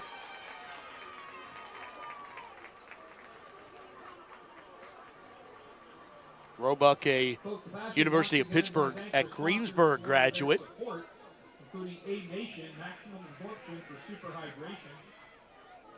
The West Newton product. And athletic training staff to look at her as the quick change. Tampa gets the football back and back to work. Tay Lull hands it off to Rutland. Rutland pushes the Powell forward to pick up to the 34-yard line. Man, how is this game flipped on its head? You think Passion go up 2 scores here? Probably could have got 2 more minutes off the clock, and now Tampa, still 12 minutes. A lot can happen, but if they could tie up the game on this drive, they got to feel pretty good, because right there it could have been a 2-score game with the Passion defense, how they've been playing, but now the Passion need another big stop from this defense, and you know Lull's going to eventually try to take care of business herself with a big run.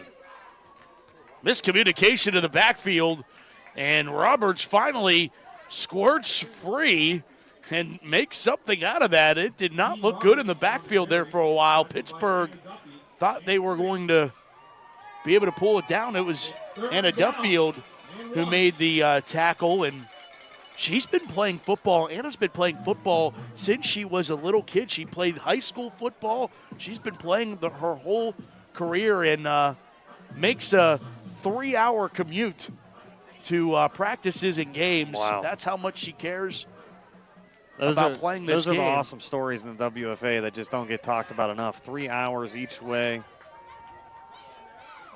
Quick hitter for Roberts, and Roberts rumbles for the Tampa first down. Across the 40 to the 43-yard line. And Rufner's got her a couple times right there. Roberts got a big hit on Rufner right there. And, I mean, every single run, Roberts is throwing one or two women to the side. You'll see this truck stick right here, Matt.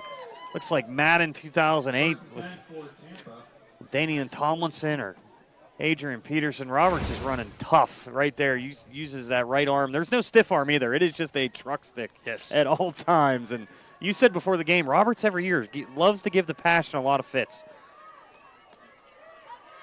First down 10. And they go back to Taylor now. Taylor doesn't like what she sees straight ahead. She goes left and is able to pick her way for more to the 48. I think there's a lot of years where Roberts was the bell cow. Now with Taylor, that change of pace back as well. That's what makes this run game so dangerous. Also, I haven't mentioned it, the Inferno uniforms. I actually really like those little camo on them. They're nice. Numbers pop. I like this color scheme matchup, too. The Inferno of Tampa, and obviously always appreciate when the WFA Pro teams have similar styles to their pro NFL brothers.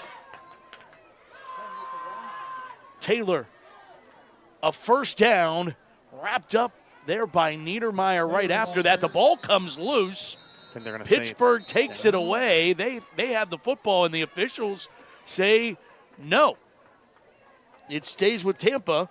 Haley Coomer had the football and was yelling, "That was mine." As there's a Pittsburgh Passion player down right now for injury.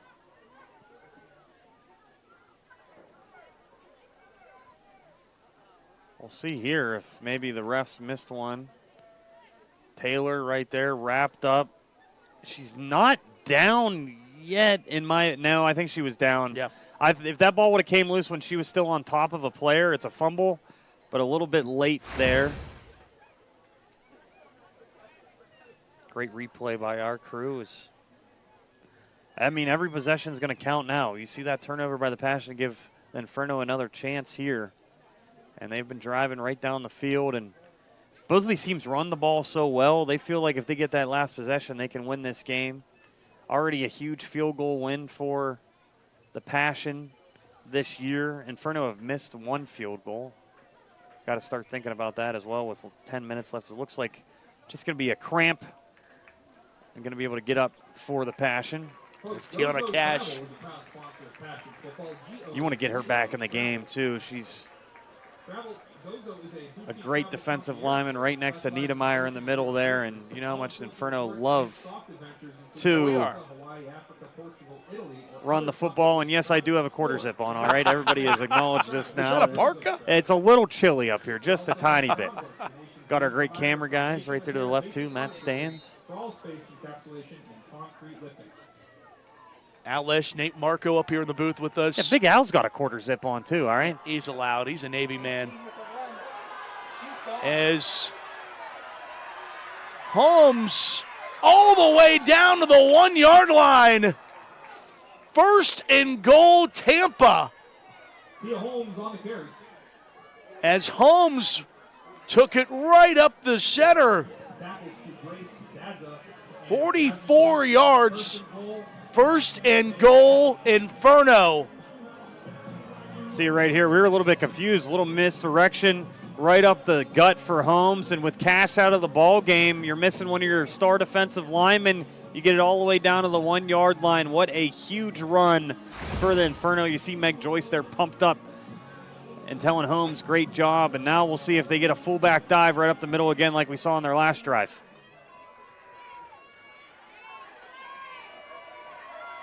It's Roberts pushing the POW into the end zone. Touchdown, Tampa. T. Roberts caps off a Tampa Bay comeback drive. An extra point away from knock things up here at 21. The winner can report to the press box. Correction to the merchandise. There's that fullback dive. Both teams pretty much using it as a quarterback sneak when you got physical players like Cody Johnson and T. Roberts. And now a very important extra point that you never know, it could be missed. Nicholson locked in here. Snap, hold, kick. Whirly bird short, no good! Missed! A third of the game. How crucial has special teams been? Pittsburgh will hang on to the lead with 8:36 to go. 21-20. Don't go anywhere. This one far from over.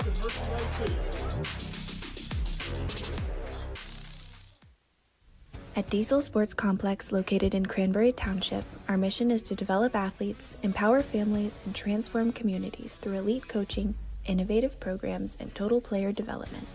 We proudly support female athletes and partner with the Pittsburgh Passion to inspire the next generation of strong, confident leaders.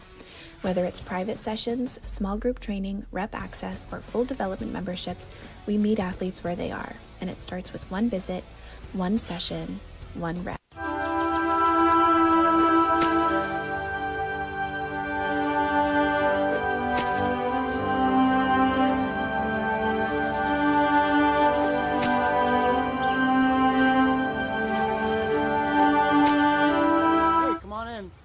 Time for dinner.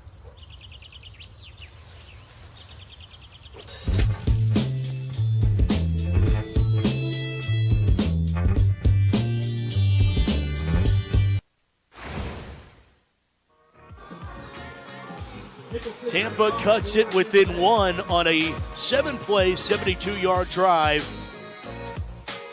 Capped off by a T. Roberts 2-yard touchdown run, but the extra point by Kristen Nicholson, no good. Passion lead it, and they collide here. Oh, my goodness. Passion make sure they have possession of the football. Sasha Avila, the Coriopolis product, make sure Pittsburgh has the football at the 28-yard line. As there's a little bit of miscommunication on who was going to take that. Man, how about that extra point again? You missed there. It completely changes the game. If Pittsburgh can get a field goal, you're up by 4.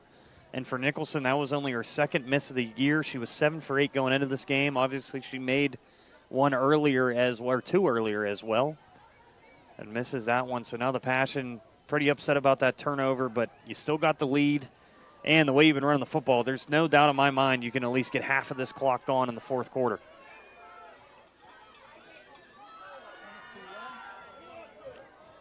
Napo gets the carry here and was weaving her way until Amaya Baker grabbed a hold of her.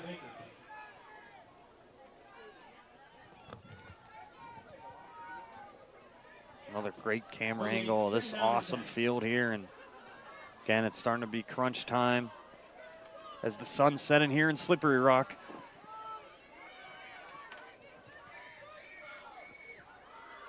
Chavez with a flag down. She'll get the first down, but it will be coming back. Cody Johnson pleading her case with the official.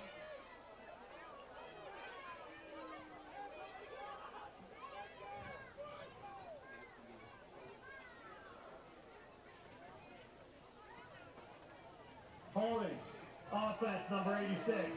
10-yard penalty, previous squat, and play the down. That is not what Pittsburgh needed in this situation. And the fans did not like it at all. That's probably the loudest we've heard them other on the touchdowns right there. Is they know how important this drive is as well. There's about to be a huge play there for Chavez.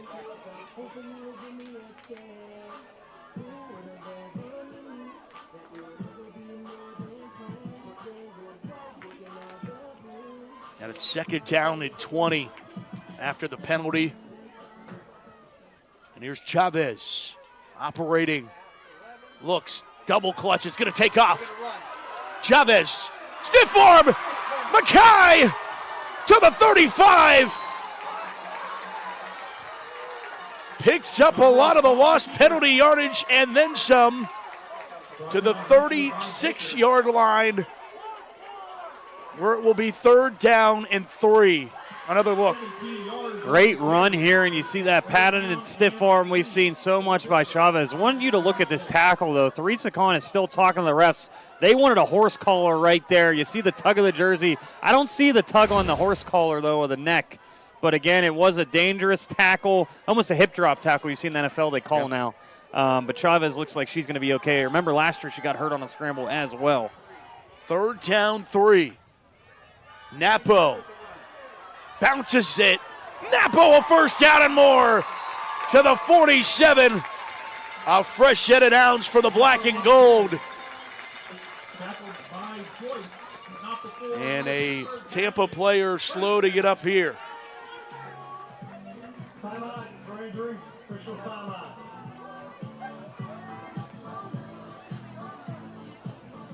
Here's the run one more time by Napo. She does such a great job reading her block. She could have cut it inside, stays patient, goes to the outside, gets a couple extra yards there for another big run for the Pittsburgh Passion. Pittsburgh Passion would like to thank its 4th quarter sponsor, Gozo Travel, a boutique travel concierge service specializing in ocean and river cruises, all-inclusive resorts, and soft adventures, including Alaska, Hawaii, Africa, Portugal, Italy, and other bucket list travel. Explore, enrich, enjoy, travel with Gozo Travel.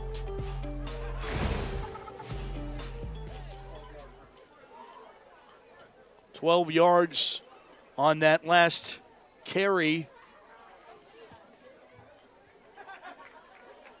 as Turner gets help to her feet. Mariah Turner out of St. Pete.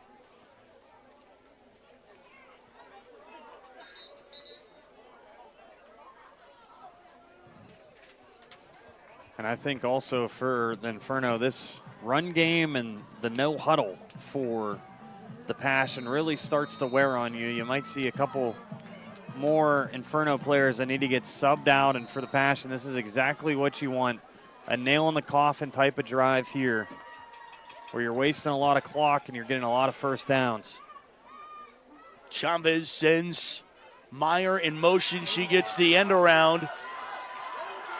Meyer with the head of steam and a big collision there at the 45-yard line. Big hit, and Meyer pops up and says, I didn't feel a thing.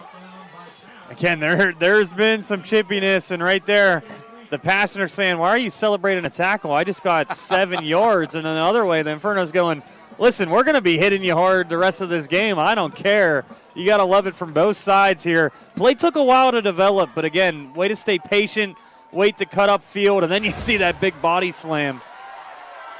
And Chavez escapes down the far boundary. Another Pittsburgh Passion first down. And the clock ticks towards 5:30 here in the final frame. And the Passion are starting to convert here again on first downs, but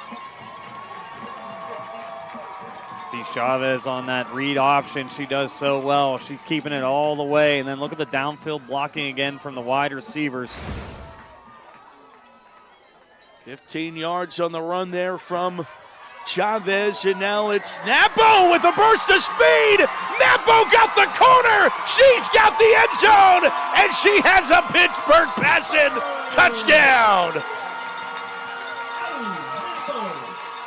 What a response by the Passion. One of the reasons they're one of the best teams in the league. Sometimes not everything's going to go your way, but you lean on Napo and Chavez to get you back a commanding lead. What a run by Napo as they take a 7-point lead once again. Again, doing a really good job. Waiting to bounce it to the outside. Makes one woman miss right there. Take it to the corner, and nobody's going to catch Napo as soon as she gets to the open field. What a run by Napo. Now comfortably over 500 yards already for the season. Extra point, an important one. Bad snap. And she'll still go for the kick, and it'll be no good. So a 7-point game. The plot thickens here with 5 minutes to go. Ellie Napos into the end zone. Pittsburgh has the lead. You can't go anywhere. I'm the game of the week.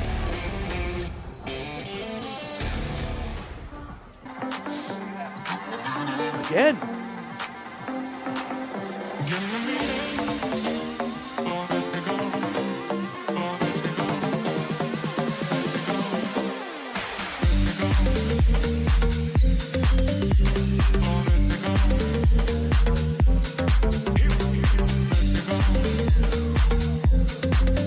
If you have a crack like this, well, you have a problem.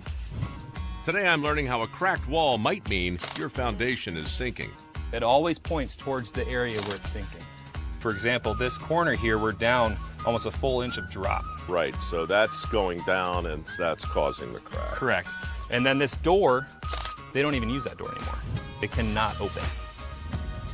Baker's Waterproofing is now Groundworks. Schedule a free inspection. And again, Tampa and Pittsburgh, 27-20. Pittsburgh goes 7 plays, 72 yards. Tell me if you've heard this one before. Capped off by a 30-yard touchdown run by Napo, but Tampa's last touchdown drive, 7 plays, 72 yards. These teams are mirroring each other. Running the football well and averaging about 10 yards a play. Stutter step move here for Tampa as Ramos on the return. Let's check downstairs with Susie Cool. Thanks, Matt. What stands out the most to head coach Teresa Khan about her team is how resilient this group has become over the years. Despite losing several All-Americans from last year's roster and battling injuries late last season, Khan said she feels the Passion have managed to reload quickly this year with a good mix of veteran leadership and impactful rookies, proving the foundation with the Passion is incredibly strong, and I think we're seeing that in the later part of tonight's game. Matt? Yeah, no question, Susie. As hopefully the Passion players will step up here in the big moments. 4:51 to go in regulation. Tampa has a chance and a crack at it, trailing by just 7. And Taylor squirts forward for a 12-yard pickup and a Tampa Bay first down. You know what, whoever plays Tampa the rest of the year, we got to look up their schedule. I mean, they're a tough team. Passion this year, their run defense, they played Cincinnati, a team that I thought really mirrored Tampa. But Tampa's getting 8, 9, 10 yards a clip on a lot of these runs. I know there were some injuries early in the season, but they've really impressed me tonight, especially with their run game. Yeah, we mentioned that they were right with the Divas a week ago. Almost pulled off the upset. Here's Holmes, who had that big run on the last drive. Then the ball comes loose late, but they'll roll her down at the 40, 2 yards shy of another first down for Tampa. And clock under 4 minutes now here in the fourth. They got Minnesota Vixen and DC Divas left. So a tough schedule. You got the Passion twice, played the Atlanta Rage this year, and then a really close matchup between the DC Divas. Then you go right into playing the Passion again. I mean, at any time, that's going to be a tough schedule when you got the Divas and the Passion on the docket. Yeah, 4 out of your 6 games. Yeah. Second down, Roberts for the first down to the 35. Mentioned Pittsburgh, undefeated, 3-0. Fresh off that 42-0 win over Cincinnati. Cougars move up from Division II to Pro. And how about this? They're playing the Vixen. The Vixen are also 4-0 this year, and they haven't had many close games. 62-20, 56-6, 58-0. So what a tough schedule for the Inferno this year. Yeah, and including a win over the defending national champion St. Louis Slam. As Shea Rutland didn't have anywhere to go. Ducked a whole host of Pittsburgh Passion defenders in on the stop, and now it's second down and 9 after a 1-yard gain for Tampa. And Matt, if the Inferno want to, they do not have to run another play here before the 2-minute warning. I think the Passion trusts their defense enough. They're not going to use their timeouts in the Inferno to go, hey, if we're going to score, they're probably going to go for 2 and win this ball game. Yeah, that's certainly with the running attack and a crack from the 3-yard line. I wouldn't put it past them. Lull on the keeper. As they go to Lull. We have a 2-minute timeout. And there's your 2-minute warning. Buckle up. The final 2 should be a great one. 27-20. 2 minutes to play in the WFA Pro Game of the Week.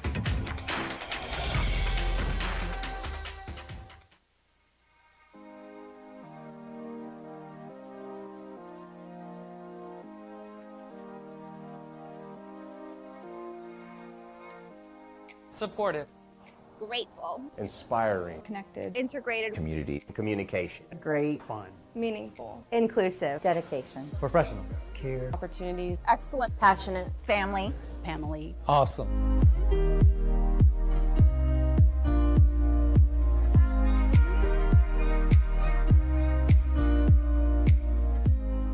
From heating and cooling to a large array of construction equipment, Herc Rentals has the gear you need to get the job done. Herc Rentals is already a staple in several communities across the United States and Canada and have been serving our customers' needs since 1965 with a catalog of equipment that spans the spectrum of almost every kind of solution you can think of. To learn more about Herc Rentals, visit hercrentals.com or call us at 1-888-777-2700. Somebody cue up Renegade. Pittsburgh needs a defensive stop. 1:52 to go in this one. And it's 3rd down and 4 for Tampa. Trailing by 7. Keeping is Lowe around the corner. It's a race. Lowe wins it. Lowe to the 15. Lowe is leveled. Oh, what a hit. Jasmine Jones.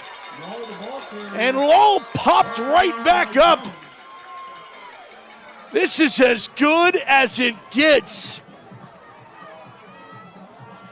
What a hit, Matt. I still have a stank face on my face. What a hit. What an absolute hit, but way to go by Lowe to keep a hold of that football. My goodness, I think we have a new rivalry in the WFA. Wow. Props to holding on to the football once again. I mean, that was a shot out of nowhere. And me and you both looked at each other. I cannot believe the hit we just saw. Lowe on 1st down and 10. Timeout. Run it back. I want to watch that hit about 7 more times. And give all the props to Lowe for holding on to the football here. My goodness, what a game by both of these teams. And you're going to see the hit from this angle now. Watch this. She has no idea there's someone to her left, and then bang! Oh, my goodness. That's how to play defensive back right there. You're a little frustrated they're not running the football or not throwing the football, then punish them right there when you're playing defensive back. But back to the game. They're only down by 7 here, 1:38 to go. That's why holding on to the football was such a big deal right there. A lot of people would have fumbled that. Now the Passion need a stop here, because I think the Inferno, with the tough schedule they have ahead, the close games they've been in this year, I think they go for 2 and say, hey, we're going to win the football game right here, right now. Yeah, no, I'm with you. I think, you're... And the extra point struggles. You missed your last extra point as well. Yeah. You know what? If anyone has any questions on how hard they hit in women's professional football, dial up this play. That is hit of the week, maybe hit of the year. And nobody was hurt on the play. Clean tackle right there. And what a finish we are in store for right here. Old Passion fan base is standing on their feet trying to get a stop. 1st down and 10 for Tampa. Low from the eye. Roberts the call. Roberts rumbles inside the 10. It'll be 2nd down Still at the not 8. Using those timeouts, Matt. They have 2 of them, and the Passion have 2 as well.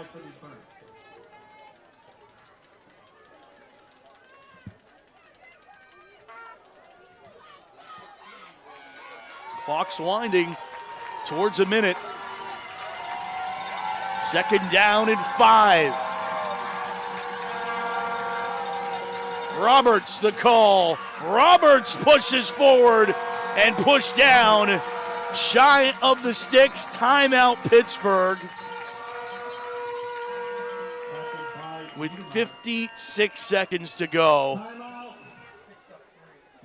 No, it's Tampa calling the timeout. I'm surprised by that. I would have made Pittsburgh use their timeout. No doubt. I think Pittsburgh was probably going to have to use one, but maybe they trusted their defense and they weren't. But now Tampa, now I do get it. You're in the red zone here. It's your last possession. But what a finish we have in store, and they just want to go over what play. But, Matt, I don't know. In my opinion, you need 2 yards. I'm going to T. Roberts up the middle. You're getting 3 yards every single time you've done the fullback dive in this game. Yeah. Now, Niedermeyer knows that it's coming. Cash knows that it's coming. But, I mean, Roberts is so hard to bring down by herself here. You got to think she could fall forward for 2 or 3 yards. Yeah, and you figure this is 3rd down and 2. Then you get a fresh set of downs. Now, obviously, the clock's not going to be your friend in that situation, but is it your friend? Because you want to score with the least amount of time you can possibly get. And for the Passion on the other side, you got to think about using your timeouts if they do get the 1st down here, because you know Chavez, you give her 10 seconds, something crazy can happen in this game. But first, biggest 3rd down of the game. 3rd down 2. I formation.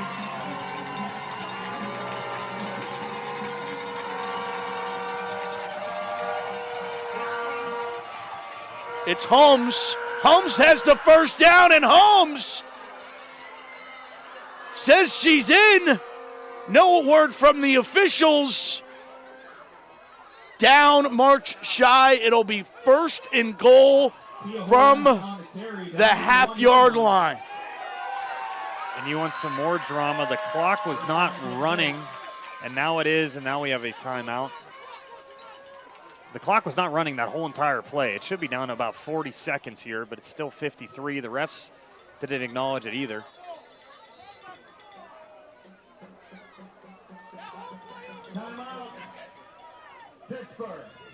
Now Pittsburgh takes the timeout. So they have 1 timeout remaining.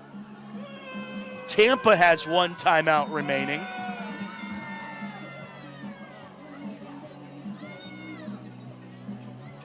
If I'm Tampa, I'm running the same play they just ran. You can get 2 or 3 right there again. You can go with Holmes. You can go with Roberts here. I don't think you do anything fancy. Do not do a bootleg. Do not try the little pop pass. Get there exactly how you drove down this field. You give it to Holmes or Roberts right up the middle. And if you're the Passion, I'm blitzing everybody right up the gap. Yeah. And if we get beat any other way, it is what it is. We have a timeout in about 50 seconds to try to go win a ball game. Yeah, because then it will be decision time. If Tampa can punch it in here, it'll be decision time for the Inferno and head coach Lori Johnson of what they want to do. Got to think this would be one of the biggest wins in their franchise history in the last couple of years for sure. What a game to come all the way up here to Pittsburgh. And keep in mind, Pittsburgh missed the extra point. Yeah. Could have made this an 8-point game the last time they scored. Tampa with probably the toughest schedule in the whole entire league and trying to steal one here in Pittsburgh. All at the half-yard line. 1st and goal. Lowell from the shotgun. Direct snap. Lowell walks in. Touchdown, Inferno. 1 point away from a tie. 2 away from the lead with under a minute to go. What are they going to do, Matt? Now, a great touchdown by Lowell, but you have a huge decision now. 49 seconds. Are you going to kick the extra point and risk maybe missing another one? Or are you going to go for the win if you traveled all the way up here to Slippery Rock University? And they're going to use their last timeout to talk it over. What a ball game we have here. And it looks like the offense is out there, and this is best on best. This is the best play you have. This is what you work in practice for, the last thing in practice. Normally, these 2-point conversions I'll be honest with you. I really like the play they just ran. Yeah. And, again, you're going to get this ball at, the 3-yard line. I think even a fullback dive, again, they've been getting 3-4 yards every single time. So there's so many different options. You could see a read option with Law as well down here if you fake that dive. And for the passion, it's easier to say because at any times they could just pull it and throw something. But, again, I'm sending about everybody right up the middle and making them beat me over top. Well, how about that nugget from Susie Cole earlier from talking with Coach? Wow. How about this coming down to the final moment? And I'll be honest, I did not, I say chuckle, but I really expected a demanding win here from the Pittsburgh Passion just because how well they've been playing and some of the tough, close losses for the Inferno. But got to give Tampa Bay credit. What a game they've played today, and the Passion want to keep this undefeated streak alive, but they need a huge stop right here. So the ball to the 3. For this 2-point conversion for Tampa to retake the lead. They go tight formation here.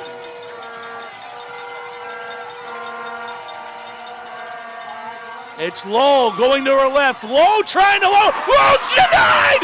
Pittsburgh! A steel curtain stand at the goal line! Pittsburgh shuts the door on Tampa.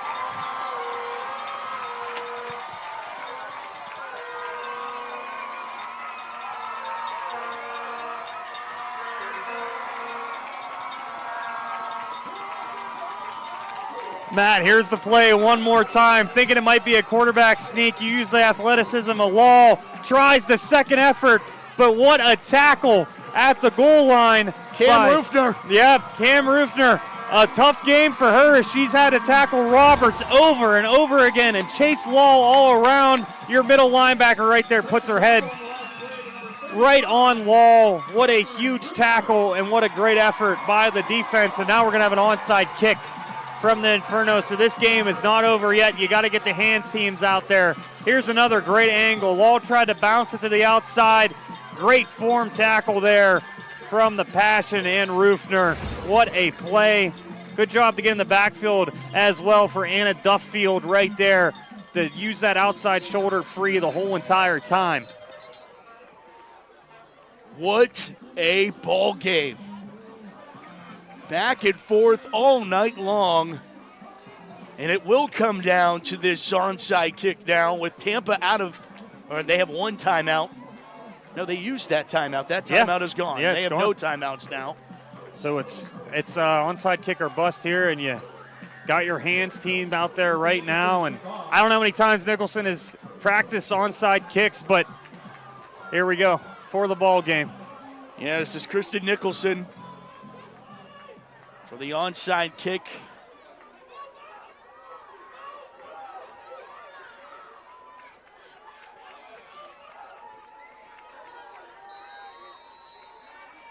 Pittsburgh, they hold it on. They'll hold on for the win. Bouncing ball up into the air and now into the hands of the Passion. They'll secure it. How about Tyra Grant on the hands team? Secures the football and a Pittsburgh Passion win here tonight. Good job by Tyra Grant. Plays offensive tackle. She's going to tell Teresa Kahn she should be playing some tight end right there. Really good job to get their recovery. And, Matt, what a ball game. Pittsburgh Passion, Tampa Bay Inferno. Reason why it was game of the week.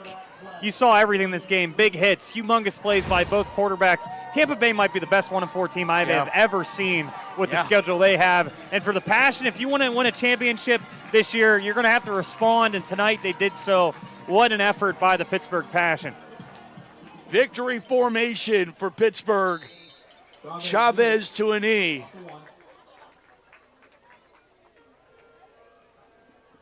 And they'll need one more to secure it. But you said it, Damon, championship teams, they find ways to win. And Tampa gave Pittsburgh everything they could handle here tonight.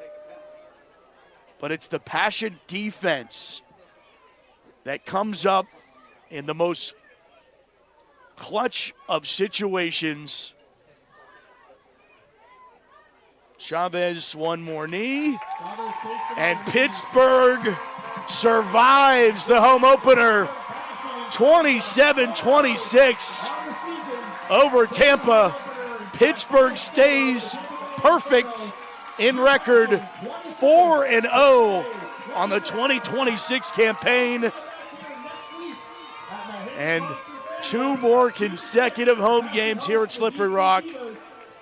Certainly does not get any easier as the arch nemesis DC Divas come to town next week.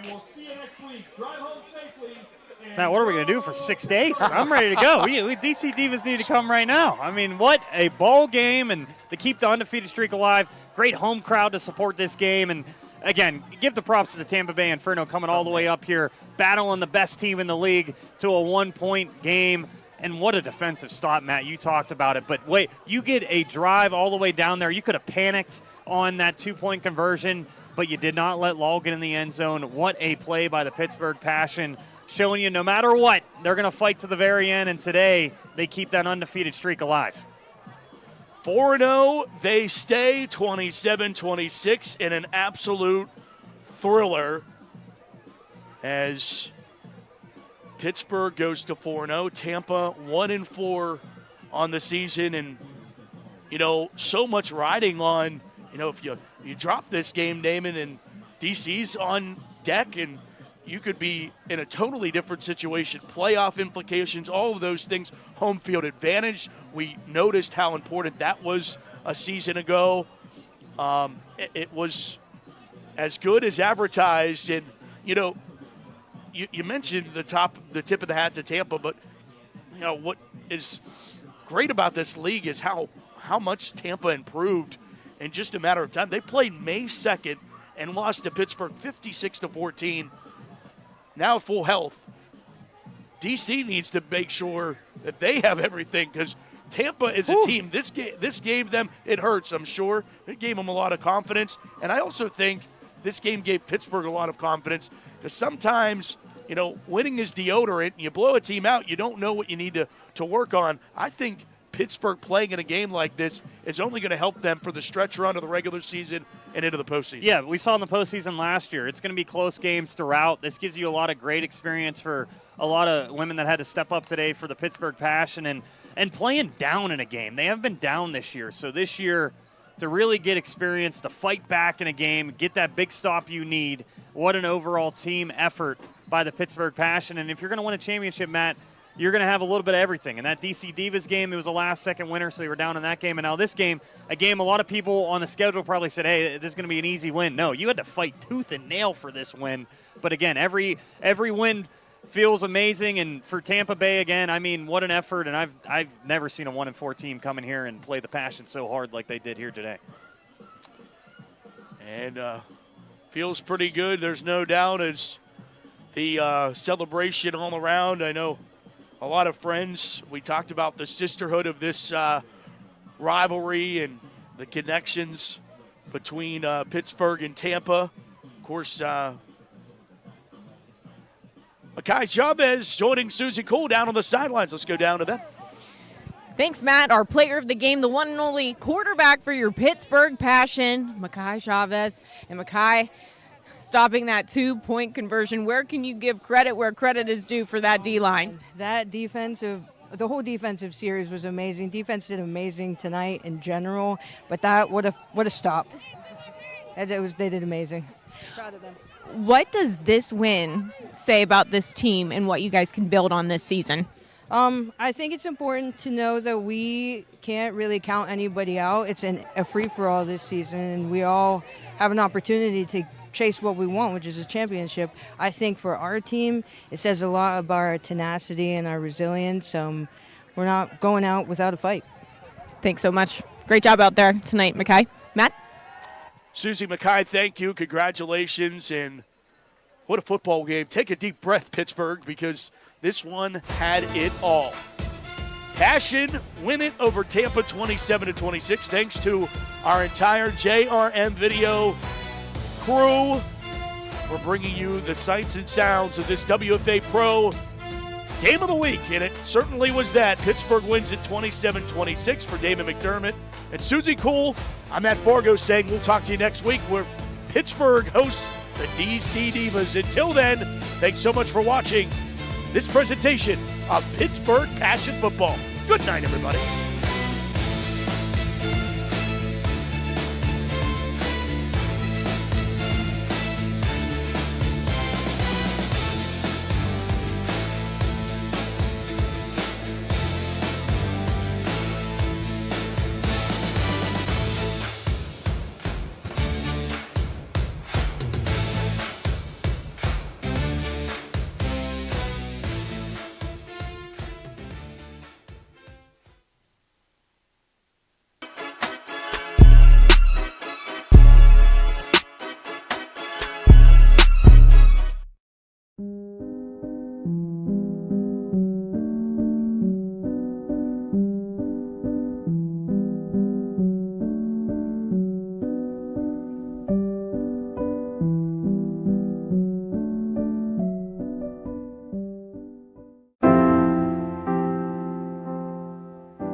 This group right here, all around, is football. We're all football players. Y'all are football players, okay?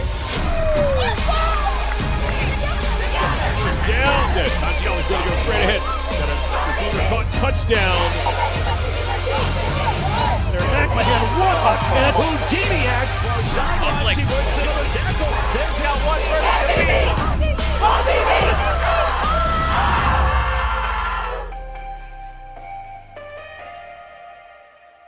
You know the moments, the feeling in your feet, the rhythm of ambition, that extra, that aha, that sight. That's something. The click, the shift, the boom, and you're there. The mess becomes a map, and you call it art, or science, or code, because now you know the way forward. For all the moments that drive you, there's edX. Fuel your ambition with thousands of job-relevant courses and programs at edX.org.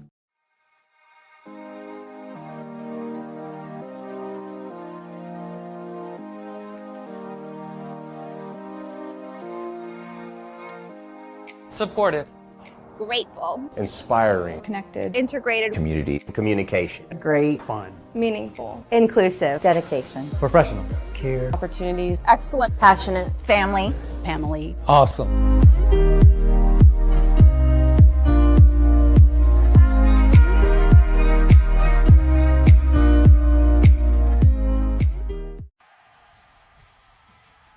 The Pittsburgh Passion proudly thanks Children's Aid Hospice, putting children first for over 20 years and changing lives every day. If you have a crack like this, well, you have a problem. Today I'm learning how a cracked wall might mean your foundation is sinking. It always points towards the area where it's sinking. For example, this corner here, we're down almost a full inch of drop. Right, so that's going down and that's causing the crack. Correct. And then this door, they don't even use that door anymore.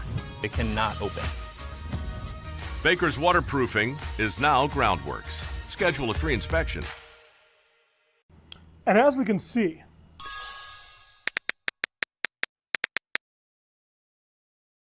the future of technology is with us. You might be thinking, Doc, this is truly amazing. And we got Hey, is the projector ready? Come on, time for a team meeting.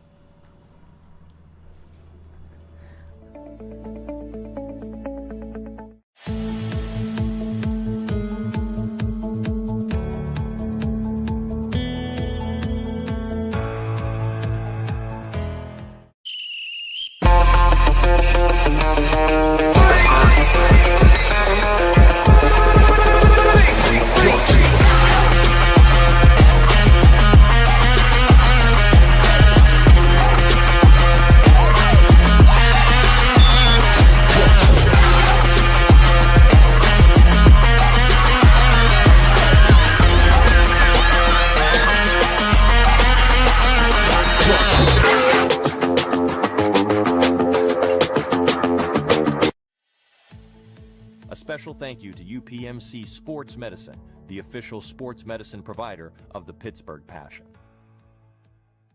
Hi, I'm F. Doc Harris, and I'm here to talk to you about women's professional football.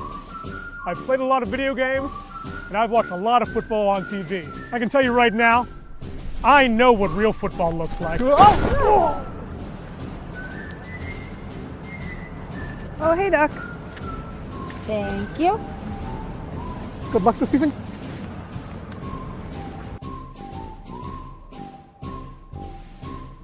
If your basement walls are peeling, that is not appealing. So this is water damage, Yes, man? sir. That's water damage. How many people right now have compromise in their basement brought on by water? Oh, the majority. I mean, water is the enemy of a home. Right. But it's better to have it assessed to give you that ease of mind. Sure. Inspections are free. Might as well just give us a call to help. Baker's Waterproofing is now Groundworks. Schedule a free inspection. A special thank you to Gozo Travel for supporting Pittsburgh Passion Football.